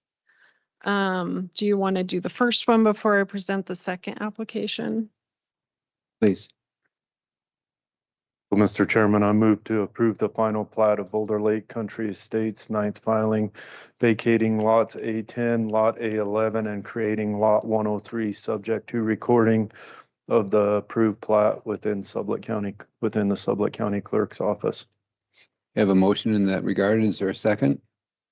I'll second it. You have a motion and a second. Is there any further discussion on the item? All in favor of the motion signify. Aye. Aye. Aye. Any opposed? Motion passed. Thank you, Commissioner White. We'll save these, I guess, for after the second. Yeah, we can just Okay. get them all signed Okay. at the end. Okay. All right. The second application is for Caddy Minor Subdivision 3rd Amendment. The applicants are Jeffrey Kogue and Christy Caddy and Gary L. Ryan. The agent again is Rio Verde Engineering.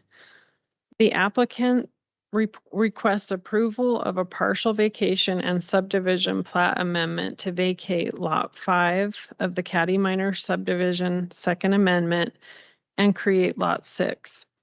The proposal returns the property configuration to substantially the same layout as originally platted prior to the recently approved 2nd Amendment.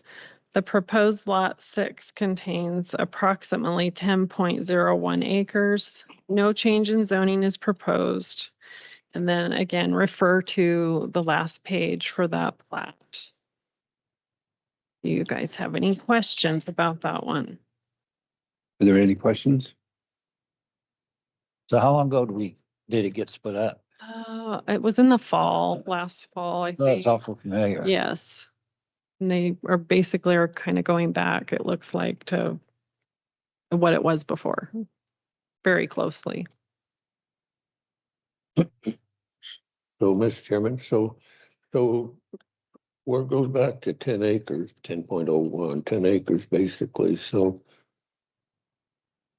And that would be able to, they would be able to go back to one of minor subdivision then. What was that? It's there. Worse. So there was a minor subdivision application that came through in the fall where they changed this configuration. And now they're changing it back basically to what it was before. If that makes sense. Reese, do you have any input? Yeah. Mike couldn't make this meeting. He had a different meeting come up, but yeah, he said 2 plats ago, they're just putting it back to how it was 2 plats ago. So they changed their mind and I guess want to go back. Yes. Thank you. You ready? Questions? Ready. Mr. Chairman, I move to approve the final plat of the Caddy Minor Subdivision, Third Amendment, including the vacation of Lot 5 and the creation of Lot 6, subject to the recording of the approved plat with the Sublette County Clerk's Office. Have a motion by Commissioner White. Is there a second? I'll second it. Have a motion second by Commissioner Stevens. Any discussion? All in favor? Aye. Any opposed? No, I'm not opposed. I just like getting with my, I have to approve it. Motion passed. You're dismissed. Thank you. Hey, could I get your guys' signatures and then I'll just need Jessica to attest.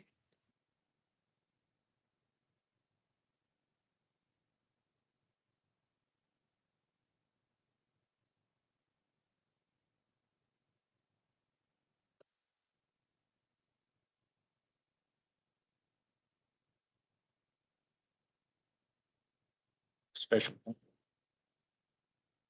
Oh, he's got a special pen. I brought a pen. Do you need a pen? Yeah. I think it's always the same one. Yep. You got it, Reese. Oh. I think it was black. It's just a Sharpie.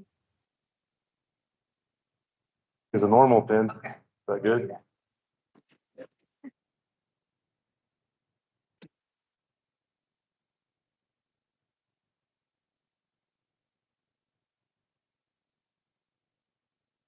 Oh, my glasses over, huh?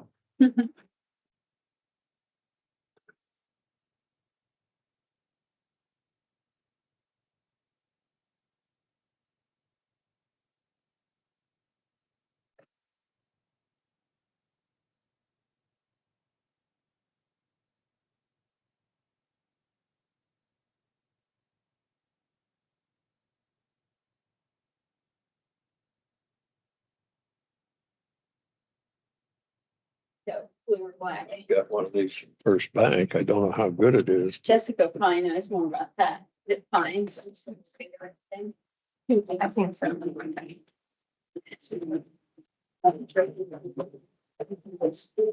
It does it better, I'm sure.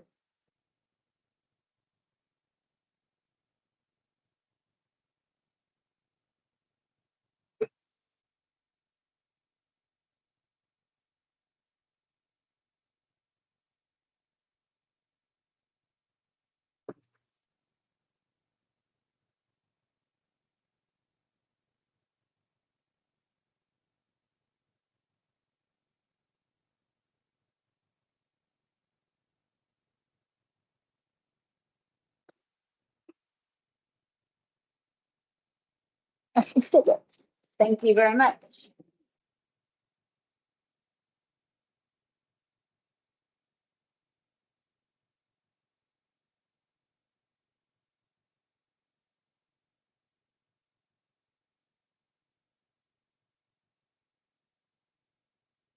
The attorney's office, please.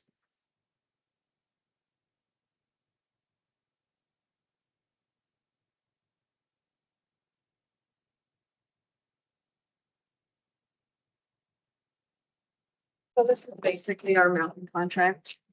Oh. This is our mapping contract. It's just a renewal of that contract. Stephen Cowley, who was with Science Surveying and Engineering with another person, they're splitting. One guy's doing just pipelines. So has his own business now doing just the mapping. So it's the same person, it's just a different business name, everything's the same. Clayton had looked over the contract, so we just need it signed, basically. Great. Is it Layla? Any questions for? I don't have any.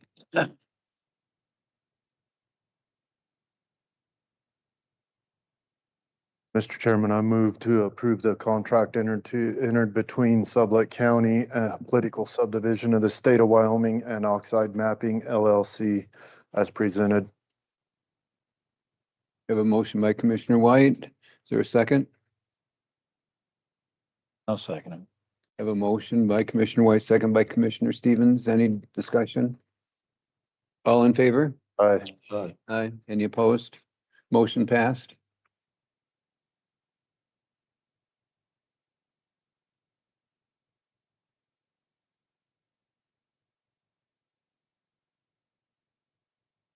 Thank you.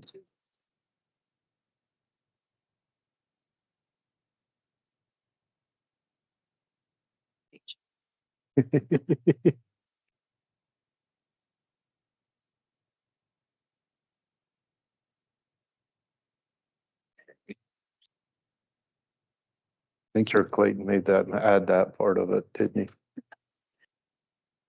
Good practice.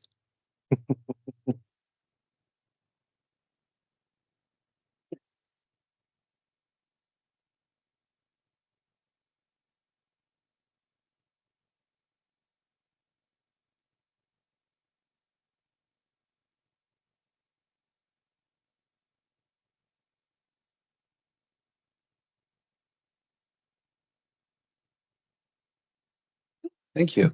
Okay. And then I see on the agenda an executive session. Are you requesting that?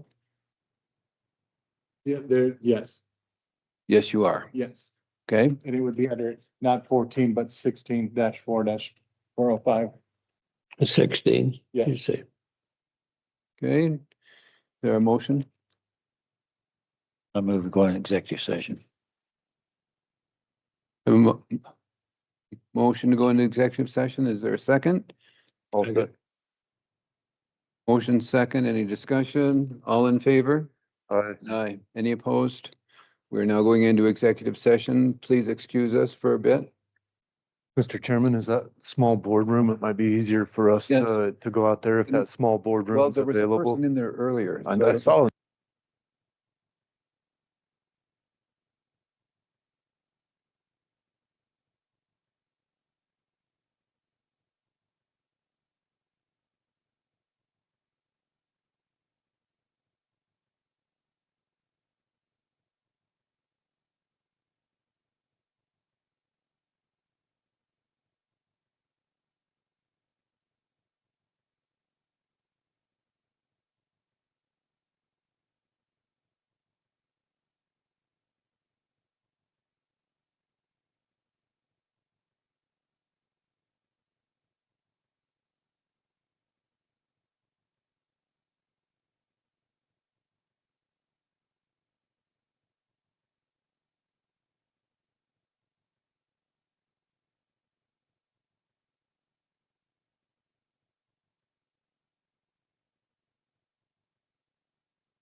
See, fell off a platform, bobbed out there for 6 hours, stuff Hey, like that. we have- No, you never, oh my gosh, if you mentioned, Up next on the agenda is Jeanette Sack.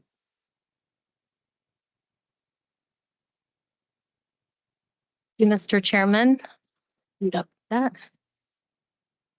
Mr. Chairman, we did complete the Sage Grouse Executive Order revision comment letter, and I did receive 3 authorizations during the interim to go ahead and get those signed and sent. So that was done. But because that happened between meetings, I would like that action to be ratified today, please. Mr. Chairman, I move that we ratify the sage grouse comments submitted between meetings. I have a motion for the Sage Grouse Executive Order ratification. Is there a second? Second. Motion second. Any discussion? All in favor? Aye. Aye. Any opposed? Motion passed. Thank you. And as we discussed at the last meeting, Chief Cooper and I are working on the proposed rule revisions for the Chapter 5 Fire Protection Revolving Account. We're well underway on that, and we'll be getting those comments to you for signature soon. With that said, we also have the opportunity to comment on the Rocky Mountain Power's wildfire mitigation plan. Chief Cooper does have some comments that he hopes to have submitted by the commission on behalf of Sublette County about that mitigation plan. And so I just would like authorization to continue to coordinate with him on that and get those before you as well. I have no issue with that. So, Mr. Chairman, I move that we authorize Jeunesse to coordinate with Chief Cooper in preparing Rocky Mountain Power's wildlife mitigation plan comments. The motion is there a second? I'll second it. Motion second. Any discussion? All in favor? Aye. Any opposed? Motion passed. Thank you. All right, and the next thing on my list is the U.S. Fish and Wildlife Service has reopened the public comment period on revisions to the proposed grizzly bear Section 4D protection regulations. I sent you guys an email asking just briefly if you wanted to comment. The only response I got was from Mac Bradley, who isn't present, and his comment was something along the lines of, we already submitted comments, and so maybe we don't need to comment again, but any comment that supports the state managing it, he would be in favor of. So I don't know how the rest of you feel about that. If you want to comment, let it lie. How do you? I'd like to wait until we see what the WCCA stance is on it, and if they come back and say, hey, there is some direction that they're hearing from the federal level, that some more comment is warranted, that we revisit it at that point. But I'm like Commissioner Bradley, as far as any comments that we submit, should be that the state regulates the grizzly bear within the state of Wyoming. I would agree. Okay. I sent an email again this morning about the proposed Silver Lake Dam Rehabilitation Project. As you remember from the last meeting, I mentioned that they said the public comment period would start when it was published. I've kind of been gone here and there, so I haven't seen it published, but I am actively trying to stay on top of whether that comment period is open and what is happening with that, and I'll keep you informed on that. I noted that Commissioner White and I attended the NACO annual conference, and you can read all the things that I sent in the email about that, as well as the information here. But I did wonder if you want to establish a 2030 census complete count committee. The concern being that they are not doing as much on the ground counting with the census as they have in the past. They're relying on other technologies and effectively on counties to ensure that they have the right data.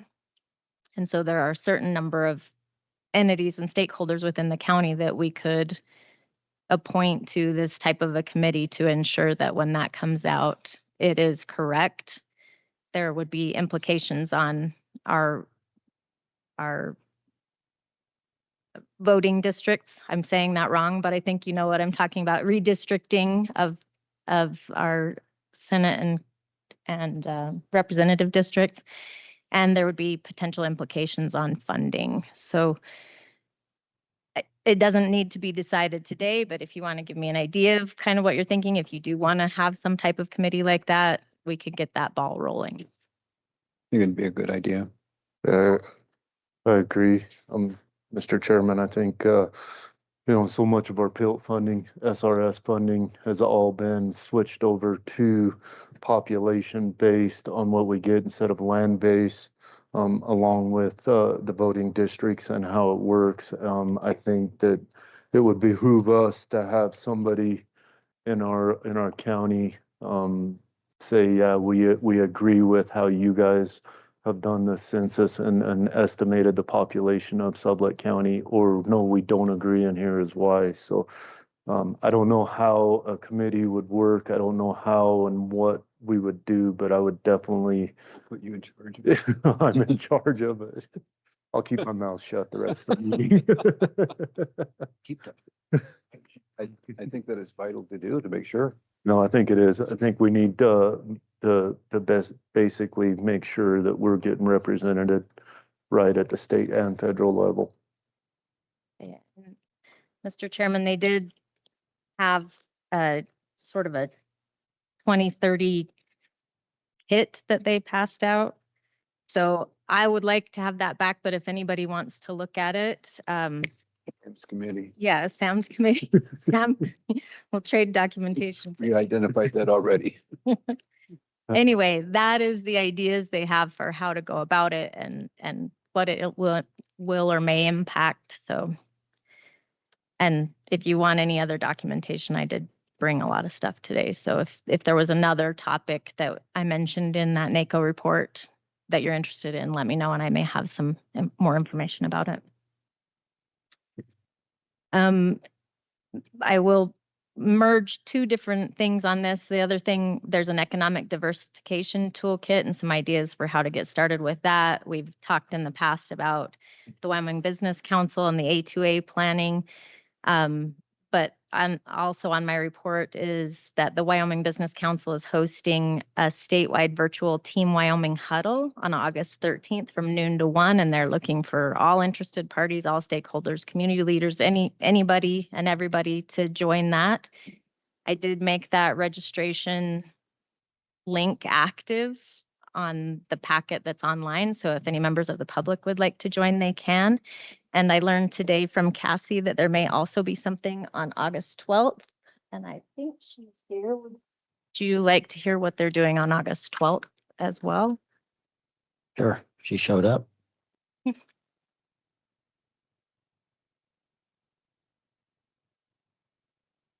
morning.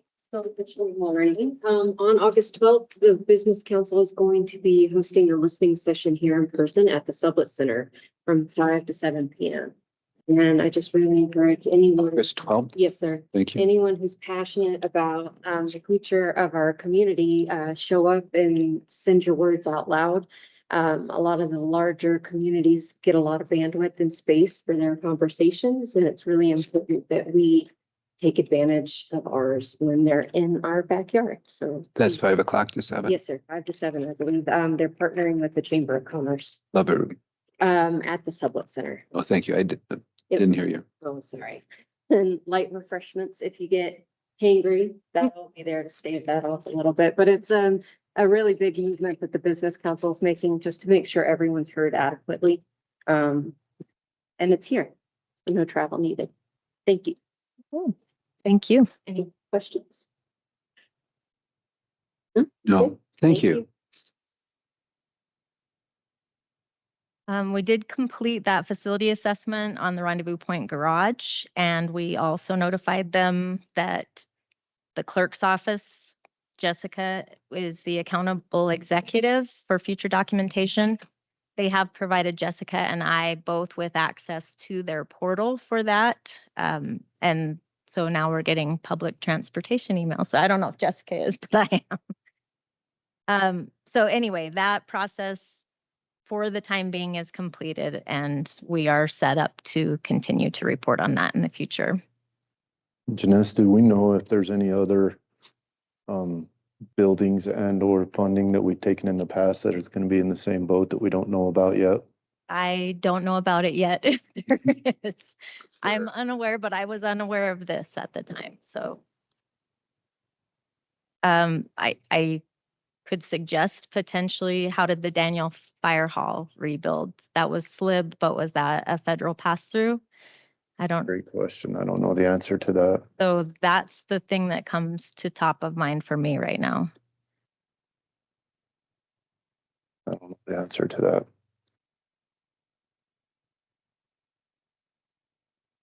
Okay, Commissioner White and I attended the in-person Bridger Teton Forest Plan revision meeting. Obviously, that was a cooperating agency meeting and not a lot can be discussed, but what I can say is that they are progressing well. The cooperating agencies are all very happy with the process and the early engagement. You heard Commissioner White talking about the NEPA engagement on the potential bike path on the BLM and asking, what I heard Commissioner White asking, maybe I'm inferring, was for that early engagement, not necessarily just at the public comment period. And we have had that opportunity with the Bridger Teton. So we're thankful for that and grateful for the opportunity to participate and shape that forest plan. Did you want to add anything more to that? You said it all and you said it well. I noted in the report that the SAM.gov renewal is underway, but since this report was written, it is completed. That renewal will come up again. You always try to do it early, it seems, because you don't want to get too close to the deadline and have issues, but then your renewal date always moves forward. So it's always less than a year. It is due July 14th of 2027 now. So, and that is on my radar. And then I believe that's all I have for you today, Mr. Chairman. Is there anything that you guys need from me? Who works on the SAM renewal? I did. This time ML used to do it. For future reference, there is a group, and I have it at the office, where they will do it for you at no fee. And I got a response back from Sam in 3 days for approval on it. So it takes less than 14 days for approval on ours. Yeah. So I That's okay. I think there is value in us answering those questions to ensure that they're being answered properly. So I would suggest that we continue to do it in-house unless there's a reason not to. Great. Any questions for Janess? I don't have any. Okay, thank you for All everything. right. Thanks. Janess, I got one question. Waco, is it, It is when is Waco? It is in September, and I do have it in my calendar if you'll give me just a sec. The third week in September, Jessica?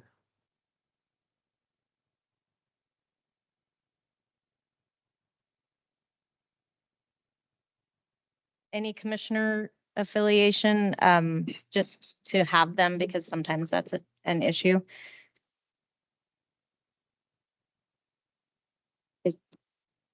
The 22nd through 25th. Of September? Yes. No, thank you. Hunting season? Yeah. The hell are they thinking? It's always in hunting season. And this year it's in Laramie, right?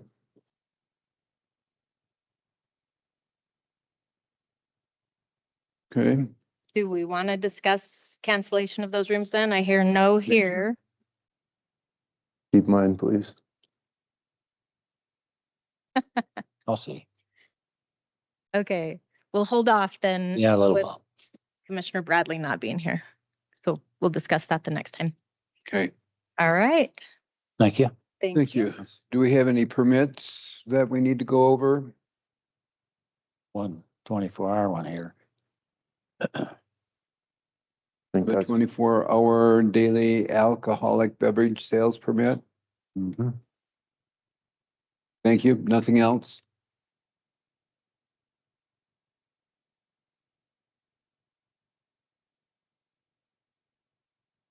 While you're coming this way, so who is Southern Hospitality?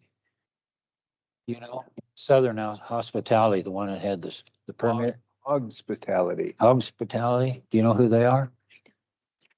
The Rocky Mountain Elk Foundation. Justin Walters. I never heard of them. That's just curious. Well, no, must be not around here then. So at the very end of the agenda, there was something about maybe drafting a letter in support of having the Forest Service fix their road, but I They've already saw taken care of something that. that they had fixed their road all by themselves. So that we Well. just put it on there so that the commission could decide if they wanted to draft a letter, and I guess it's not necessary anymore. Great. Nobody That like, was what that I spoke with Kate this morning and they had filled in the potholes. New business, kind of, sort of. I had a phone call from Andre last week to come over and look at Rendezvous Point, where he was, they had some water damage that they found. They were going to replace the north wall aluminum siding between them and the old Sublette Center.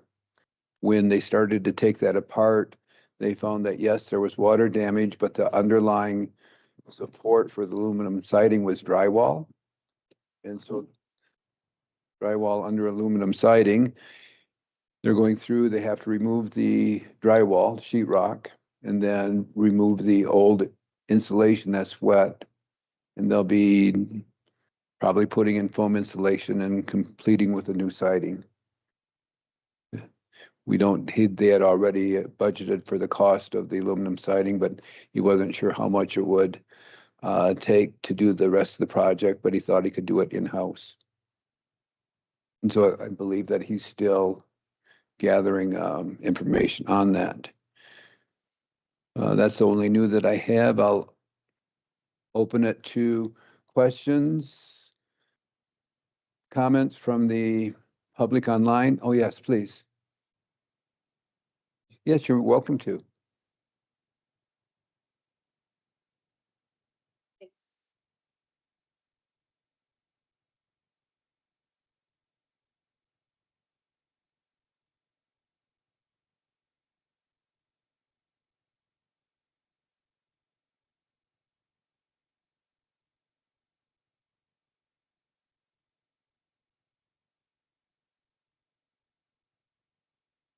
Taxpayer funds and liquidated at a public event. I'm hoping to get some kind of records that would be made available for that event. Who purchased it? Oh, okay. First I heard. So, Some kind of, doesn't seem as though it was advertised very well. Not many people knew about it. You've got two sitting commissioners here that we don't know what's happening, where other auctioneers offered the job to do this. Was any money made? It seems just like a conflict of interest with everything that happened. So just a little concern. We did ask for the report of it and we were told we could get a partial report of what was sold at the auction. I think it should be made available to the public. What was available at the auction, what they sold for, who purchased it, and if a profit was made, if this vehicle was resold and a profit was made. Thank you. You're welcome. Thank you.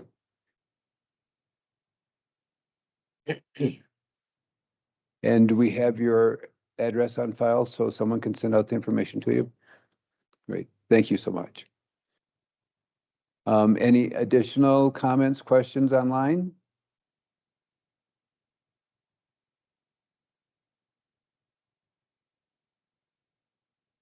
Nothing?